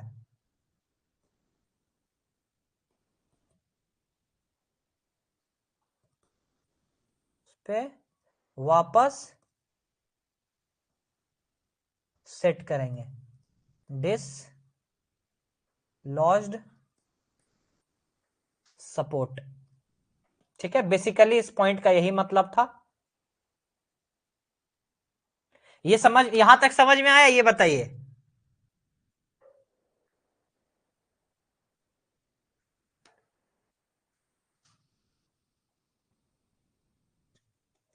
उस जगह काम चालू होने से पहले।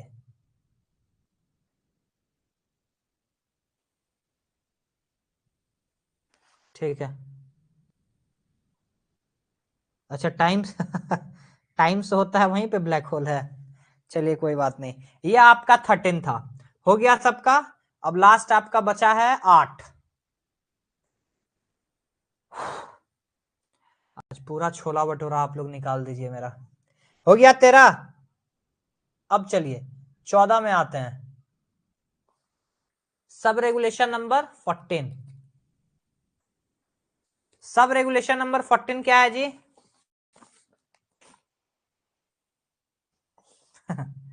मजाक था, मजाक।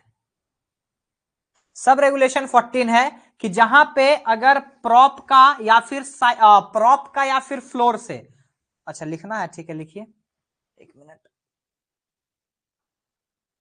अगर आप फ्लोर से या फिर रूफ से, इन इन दोनों जगह में कहीं से भी कोयला का कटाई कर रहे हैं, कोयला ले रहे हैं, तो अगर आप रूफ से कोयला काटते हैं तो जो प्रॉप पहले से लगा हुआ था आप काट दिए, तो वो प्रॉप अब छोटा हो जाएगा, तो उस छोटा प्रॉप के जगह पे लंबा प्रॉप को लगा दिया जाएगा। सिंपल है, इसको हम समझा दे रहे हैं। फटाफट लिखिए, लिखना हो जाए तो बताइए।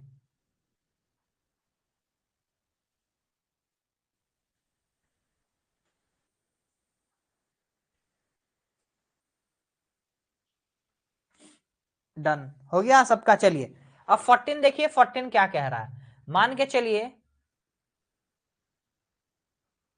देखिए क्या कह रहा है ये आपका रूफ है जी। ठीक है, ये आपका ऐसे रूफ है।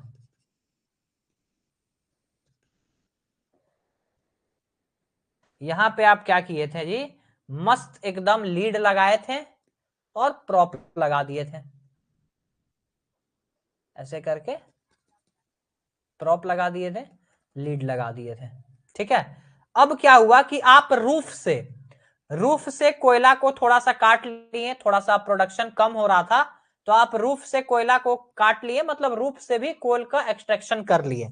ठीक, तो मान के चलिए जस्ट फॉर एन एग्जांपल, यहां से यहां तक का रूफ का कोयला आप काट लिए, तो अब आपका कितना रूफ बचा?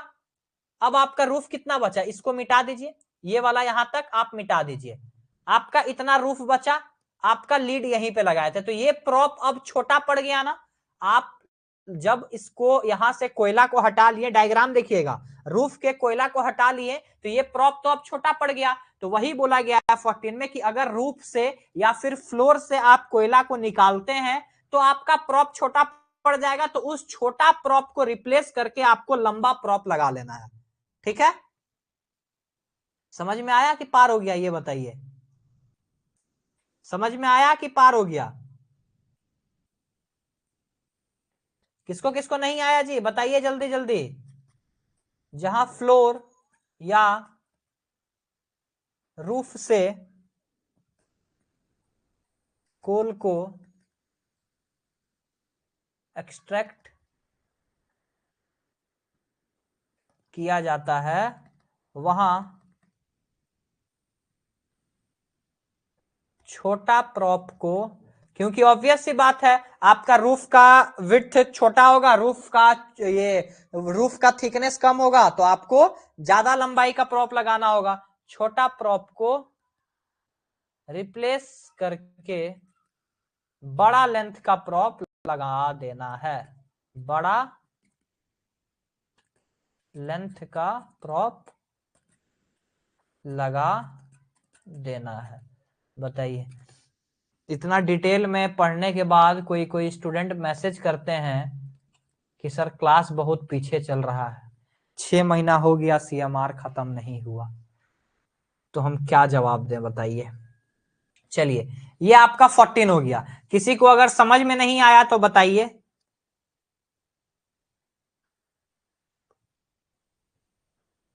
हाँ बिल्कुल बिल्कुल अंशु, शॉर्टर प्रॉप को हम लोग रिप्लेस कर देंगे। लिखिए जल्दी।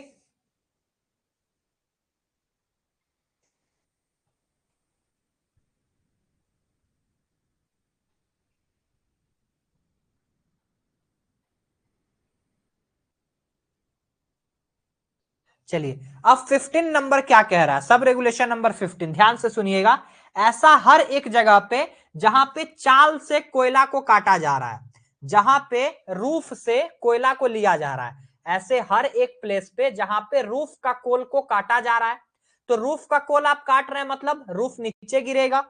सिंपल सी बात है, रूफ का कोल काट रहे हैं तो रूफ थोड़ा थोड़ा नीचे गिरेगा।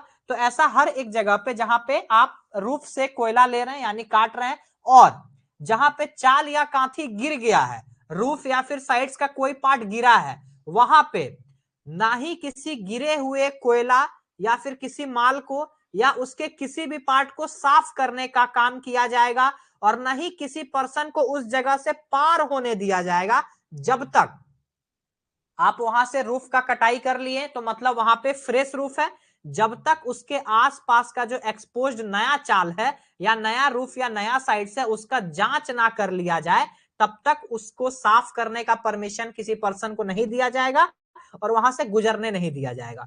और यदि वहां पे जरूरी है तो टेम्पररी सपोर्ट लगा के आप रूफ और साइड को सुरक्षित कर लेंगे यानी सिक्योर कर लेंगे। समझ में आया जी कि पार हो गया? ये 15 थोड़ा सा बस बड़ा है, उसके बाद सारा दो दो तीन तीन लाइन का है। समझ में आ गया सबको? चलिए इसको लिखते हैं, स्टोरी टाइप का है।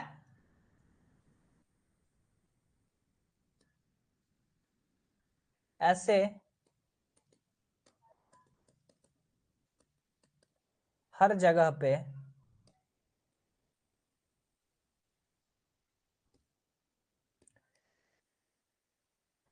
ऐसे हर जगह पे जहां जहां रूफ से कोल एक्सट्रैक्ट हो रहा हो या जहां रूफ या साइड्स गिरा हो मतलब फॉल हुआ हो,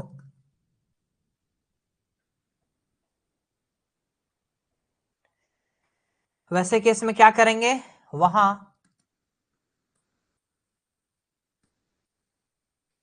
ना ही गिरे हुए कोयला ना ही गिरे हुए कोल को साफ करने के काम से साफ करने का काम किया जाएगा, काम किया, क्योंकि वो फ्रेश फ्रेश रूफ है ना आपका, वहां पे फ्रेश रूफ है। 1 मिनट विजय, हम देख ले रहे हैं आपका रिस्पॉन्स। और ना ही किसी भी पर्सन को वहां से पार होने दिया जाएगा, किसी भी पर्सन को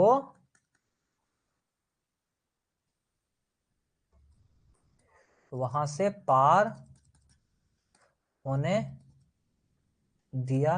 अच्छा, रेगुलेशन 143 जो है 143 अगर एक दिन में कंप्लीट करें तो कितना टाइम लग जाएगा जी? मतलब एक दिन में अगर कंप्लीट करें तो कितना घंटा क्लास लेना पड़ेगा? ये 1.5 पेज का चैप्टर के लिए जब 2 घंटा से ज्यादा लग रहा है, उसके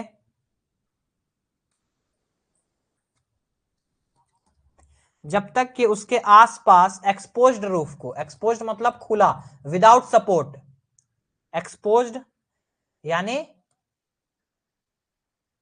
without support new roof, exposed मतलब ये होता है विदाउट सपोर्ट न्यू रूफ। हाँ, तो वहां पे आपको ना किसी को जाने दिया जाएगा और ना वहां से पार होने दिया जाएगा, ना साफ करने दिया जाएगा, जब तक उसके आसपास जो एक्सपोज्ड रूफ है, यानी कि नया चाल, एक्सपोज्ड रूफ को जांच ना कर लिया जाए, जांच ना कर लिया जाए, और अगर जरूरी हो, अगर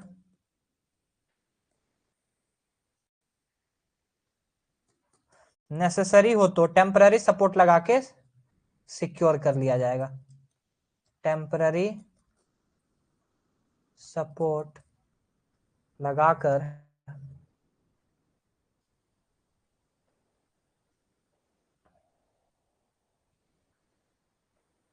सुरक्षित ना, सेफ ना कर लिया गया हो।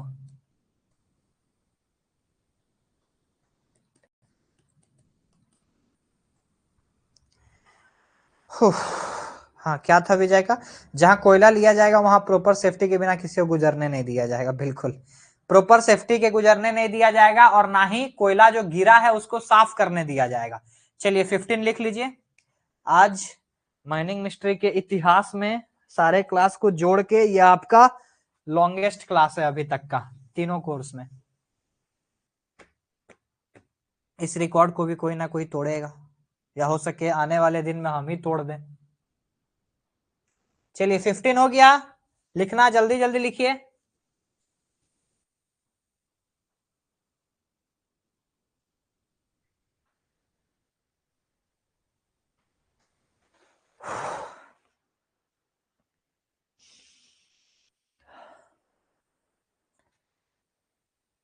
कितना देर का है जी?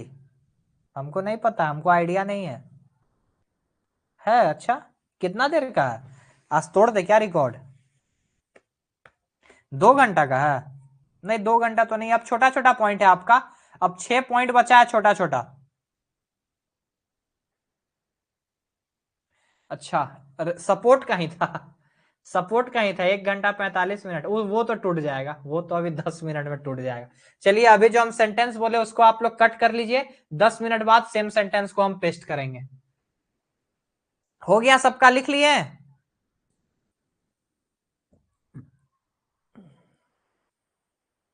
लिख लिए जी?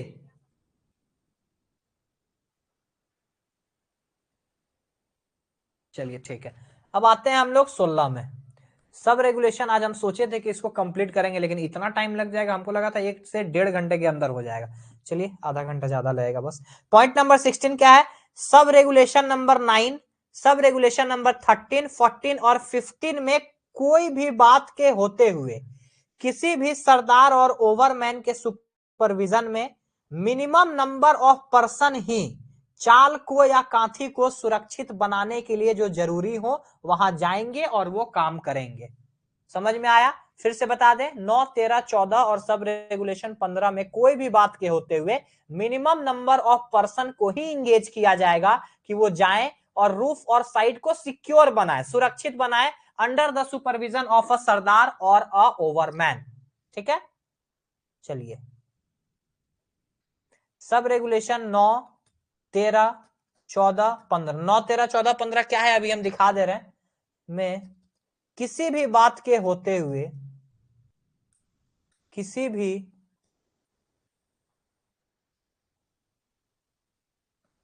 बात के होते हुए, हाँ इसको कंप्लीट ही करेंगे जी, इसको कंप्लीट करके ही जाएंगे हम। सोच क्या आज स्टार्टिंग में ही तो बोले आपको, man of my word bro. 9, 13, 14, 15 में किसी भी बात के होते हुए minimum number of person he, minimum यानी कम से कम, जितना में हो सकता है, minimum number of person he roof या साइड्स को सिक्योर करने में लगाए जाएंगे। साइड्स को सिक्योर, सिक्योर करना मतलब सेफ करना, सिक्योर करने में लगाए जाएंगे अंडर द, पेन का इंक खत्म हो गया जी, under the supervision of sardar and overman, sardar and overman के सुपरविजन में। क्लियर हो गया टॉपिक? चलिए, ये आपका 16 था। हाँ, 9, 13, 14, 15 क्या था? 14, 15 तो यही है कि जहां पे आप छोटा प्रॉप को हटा के बड़ा प्रॉप लगाना है वहां, या फिर चाल वगैरह कहीं गिरा है, रूफ गिरा है, उसको साफ करने के लिए। उसके बाद क्या था? 9, 9 कहां गया? ये आपका 9 रहा। इंक्लाइन सीम में अगर कोई प्रॉप वगैरह लगाना है वहां पे, ठीक। 13 क्या था? 13 में था कि जहां पे आपका टूटा हुआ सपोर्ट है उसको चेंज करना है, सपोर्ट ढीला हो गया तो टाइट करना है, ये सारे जगह पे सिर्फ उतने ही नंबर ऑफ पर्सन वहां जाएंगे जितना कम से कम जरूरी हो, under the supervision of sardar and ओवरमैन। चलिए फटाफट लिखिए इसको आराम से। पॉइंट नंबर 17 सिंपल है, इसमें कुछ समझना नहीं है। जहां पे रूफ बोल्ट यूज हो रहा है वहां पे बोल्ट को हम लोग सिक्योरली फिक्स करेंगे अपने जगह पे। जहां पे रूफ बोल्ट सपोर्ट के लिए प्रयोग किया जा रहा है वहां पे बोल्ट को हम लोग अच्छे तरीके से फिक्स करेंगे जहां पे उसका जरूरत है। ठीक है, चलिए 10 बच्चे थे, 10 से 7 हो गए धीरे धीरे।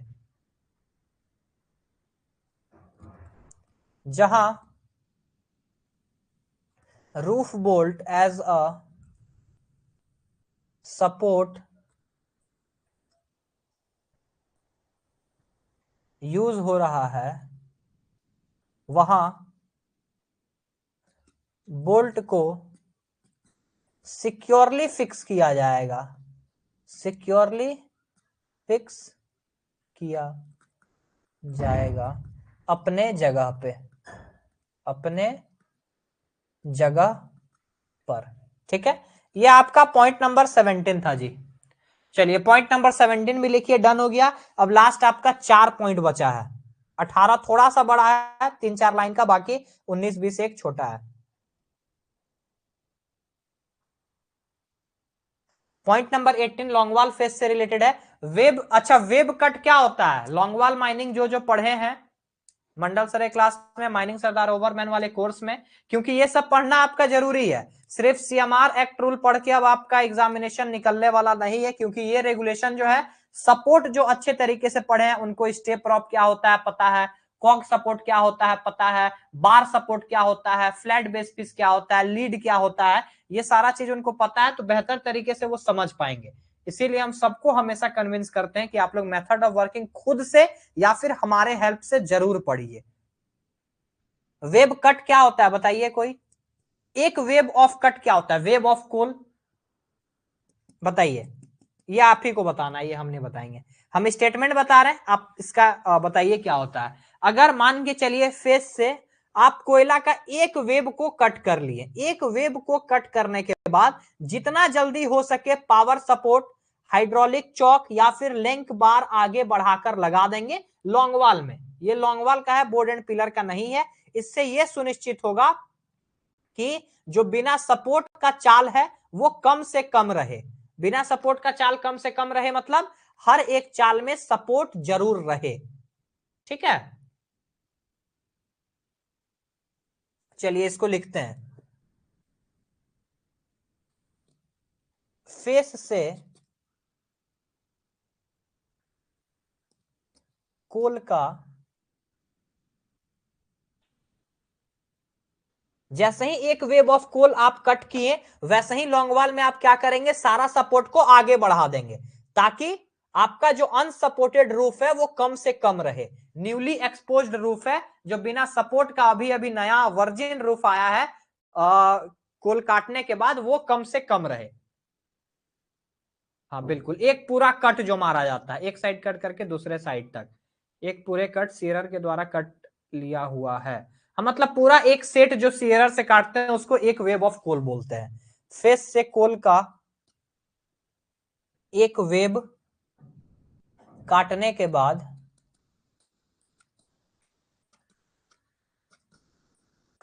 बाद जितना जल्दी हो सके, जितना जल्दी हो सके, क्योंकि उसमें तो आप उसमें तो सपोर्ट अलग सपोर्ट लगता है ना, पावर सपोर्ट वगैरह उसमें लगाया जाता है। अरे जितना जल्दी हो सके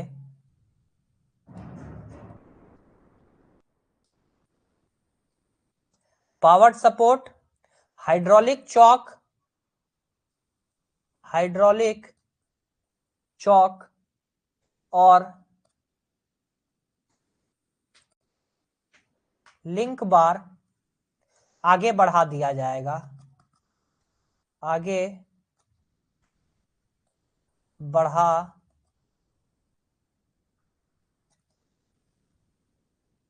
दिया जाएगा, आगे बढ़ा दिया जाएगा। उसके बाद ताकि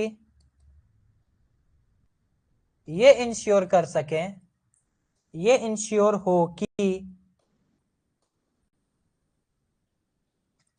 नया बिना सपोर्ट वाला रूफ, बिना सपोर्ट का रूफ का एरिया कम से कम हो, कम से कम हो। देखिए वेडनेसडे को आप लोग का क्लास अब्सेंट हुआ, आज क्लास हुआ तो फायदा हुआ ना, वेडनेसडे को होता तो 2 घंटा नहीं ले पाते ना। एरिया कम से कम हो। चलिए ये आपका पॉइंट नंबर 18 यहां पे खत्म हुआ। किसी को कोई दिक्कत इसमें? जो पावर सपोर्ट यहां पे लिख लीजिए applicable for long wall, applicable for long wall.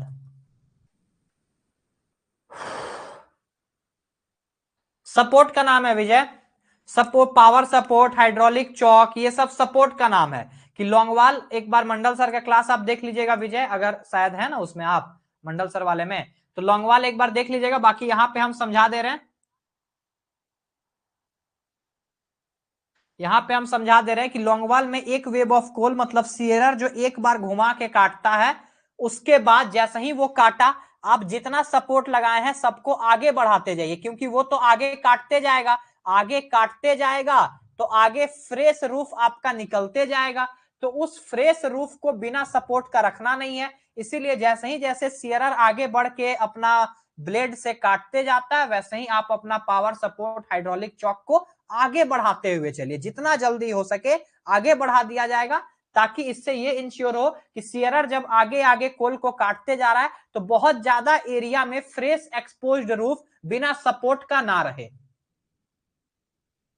समझ में आया क्या बोल रहे हैं? सिद्धांत 3 PM हुआ, टाइम सही था? अच्छा 3 PM वाला टाइम सही था। चलिए अब आते हैं हम लोग पॉइंट नंबर 19 में। विजय आपको समझ में? पेजे खत्म हो गया आज, बताइए समझ में आया विजय आपको?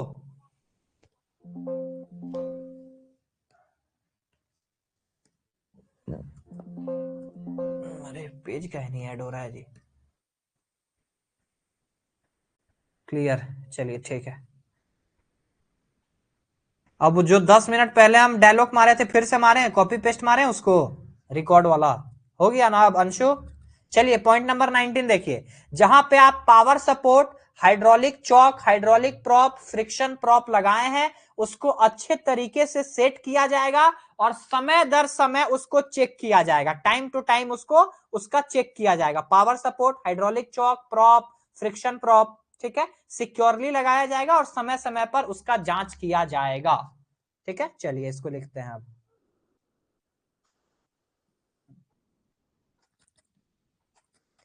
Power support, hydraulic chalk,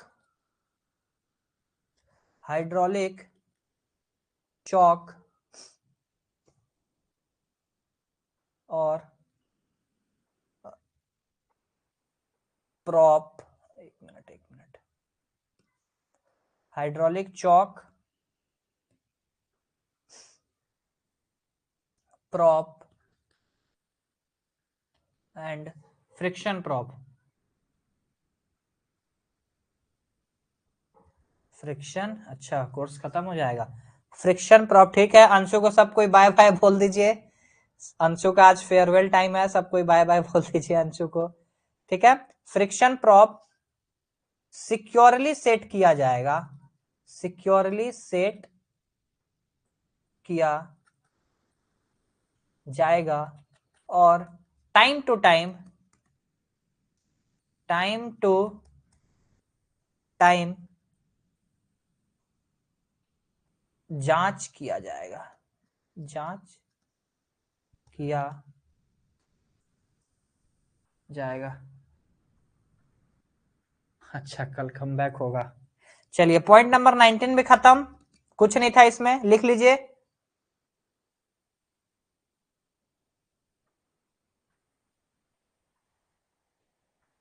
point number 20 आपका क्या है कि अगर कहीं भी किसी भी पावर सपोर्ट में या हाइड्रोलिक चौक में किसी भी तरीके का कोई डिफेक्ट मिला, किसी भी तरीके का पावर सपोर्ट में या हाइड्रोलिक चौक में कोई भी डिफेक्ट मिला, डिफेक्ट मतलब कोई खराबी का पता चला, तो उससे जितना जल्दी पॉसिबल हो ठीक कर दिया जाएगा।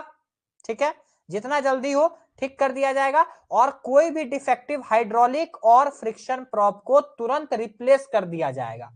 कोई भी हाइड्रोलिक या फ्रिक्शन प्रॉप है उसको तुरंत आप रिप्लेस कर देंगे अगर वो डिफेक्टिव है तो। हमको भी पता नहीं चला, 6 महीना क्या, कोर्स को पब्लिश किए हुए 7 महीना हो गया, 7 महीना। समय बहुत स्पीड से भाग रहा है। जब इसको लिखिए,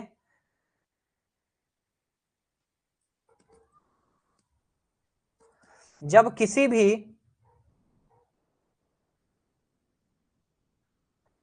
भी पावर्ड सपोर्ट या हाइड्रोलिक चौक में डिफेक्ट मिलता है, डिफेक्ट पाया जाता है, किसी भी तरीके का डिफेक्ट पाया गया, तो उसको एज सून एज पॉसिबल हम लोग क्या करेंगे, क्या करेंगे, एज सून एज पॉसिबल ठीक करेंगे। तो उसको as soon as possible, as soon as ठीक करेंगे, एज सून एज पॉसिबल ठीक करेंगे और हाइड्रोलिक फ्रिक्शन प्रॉप को रिप्लेस करेंगे। ठीक है,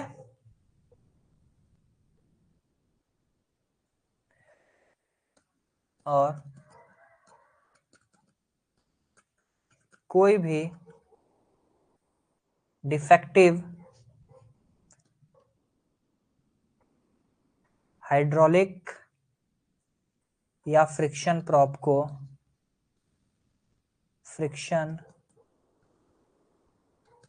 को तुरंत बदलेंगे, तुरंत बदल दिया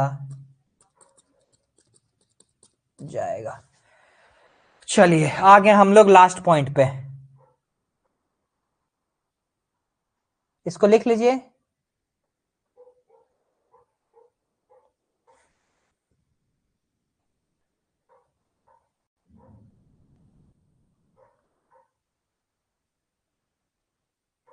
हो गया सबका?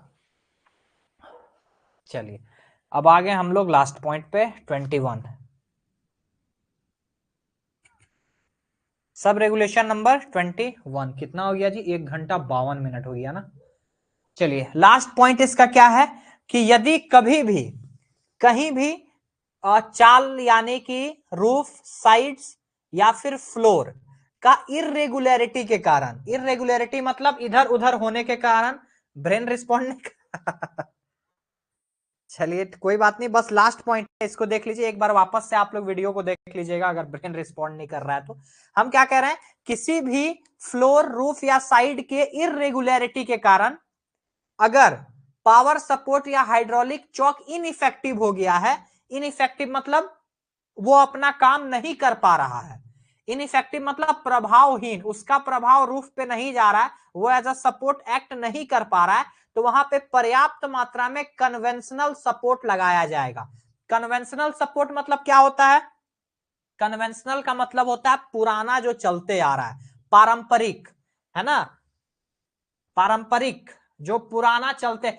कन्वेंशनल सपोर्ट का एक नाम बताइए, आपका जो बार सपोर्ट है वो कन्वेंशनल सपोर्ट ही है, जो बार सपोर्ट बताया ना, कन्वेंशनल मतलब पारंपरिक समझिए, मतलब पुराना सपोर्ट जो बहुत पहले से चलता हुआ आ रहा है, हाँ बिल्कुल, सफारी सपोर्ट, प्रॉप, ये सब कन्वेंशनल सपोर्ट है।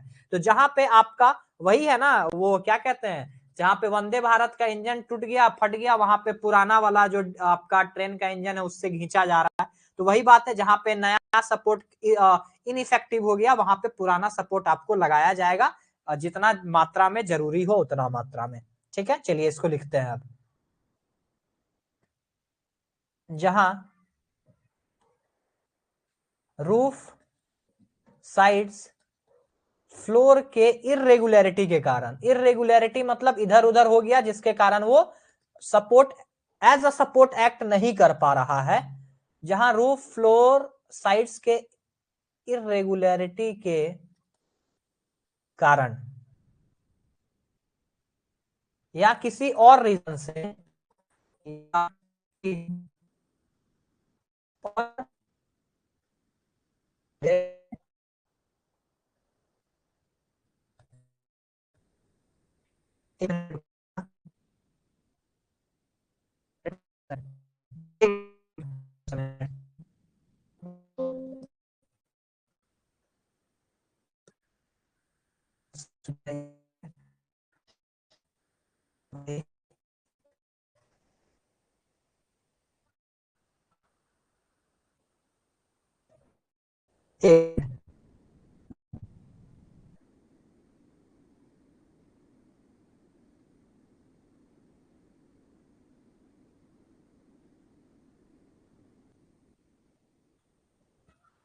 चलिए अब जा रहा है साउंड।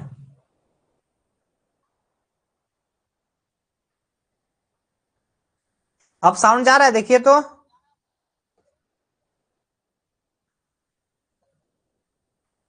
इंटरनेट भी खत्म हो गया 2 घंटा में इंटरनेट भी खत्म हो गया। हाँ, तो क्या कह रहे थे, जहां रूफ साइड फ्लोर के इरेगुलरिटी के कारण या किसी और रीजन से, किसी भी और रीजन से आपका पावर सपोर्ट,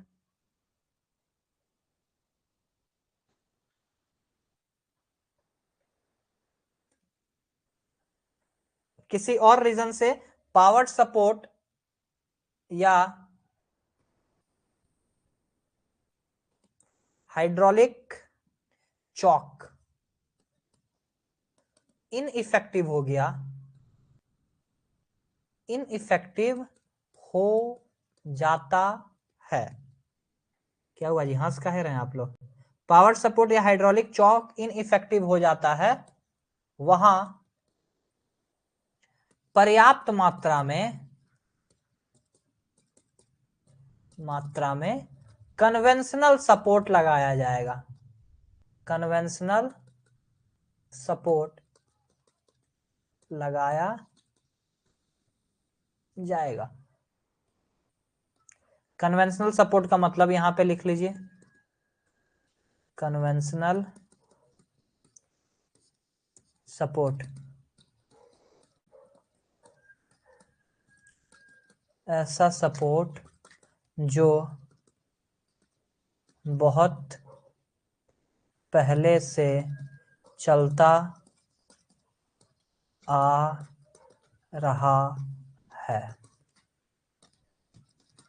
जैसे आपका सफारी सपोर्ट, प्रॉप भी आपका क्या कहते हैं, कन्वेंशनल ही है, प्रॉप सपोर्ट। चलिए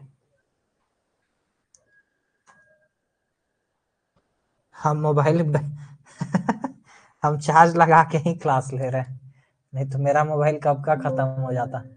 चलिए, अब किसी को कोई दिक्कत है इस रेगुलेशन में तो बताइए।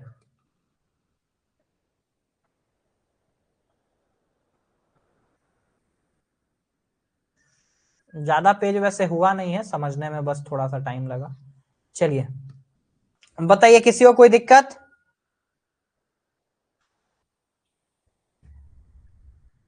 हाँ, कन्वेंशनल सपोर्ट बिल्कुल इफेक्टिव हो जाएगा, बिल्कुल हो जाएगा, इसीलिए लगाने बोला जा रहा है। किसी को कोई डाउट नहीं।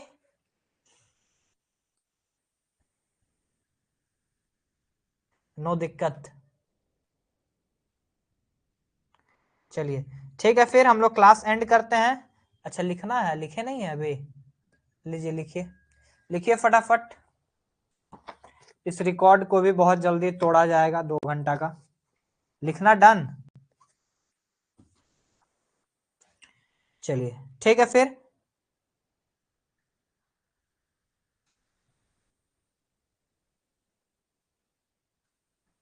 अच्छा ये बताइए सिद्धांत की वुडन और आपका क्या कहते हैं, वुडन और स्टील कॉग में से ज्यादा मजबूत कौन सा होगा? मजबूती के हिसाब से इसका अंदाजा आप लगा सकते हैं। जो ज्यादा मजबूत है उसको हम लोग तब यूज करेंगे जब रूफ ज्यादा आपका खराब है। सिंपल। अच्छा हैंड भी रिस्पॉन्ड नहीं कर रहा है। हाँ तो उसका यूज हम लोग कहां करेंगे? जहां पे रूफ आपका ज्यादा डैमेज है। चलिए हो गया सबका जी। ठीक है ठीक है फिर हम लोग अब मिलते हैं कल के क्लास में। Thank you everyone. अच्छा चलिए थैंक यू। हम लोग पीडीएफ ठीक है, मिलते हैं कल के क्लास में। हाँ वो कम तो मिलता है। Thank you everyone, have a good day आप सभी को। Good night everyone, have a sweet dream, enjoy your Sunday. चलिए कल होगा आपका नेक्स्ट क्लास। ठीक है थैंक यू एवरीवन।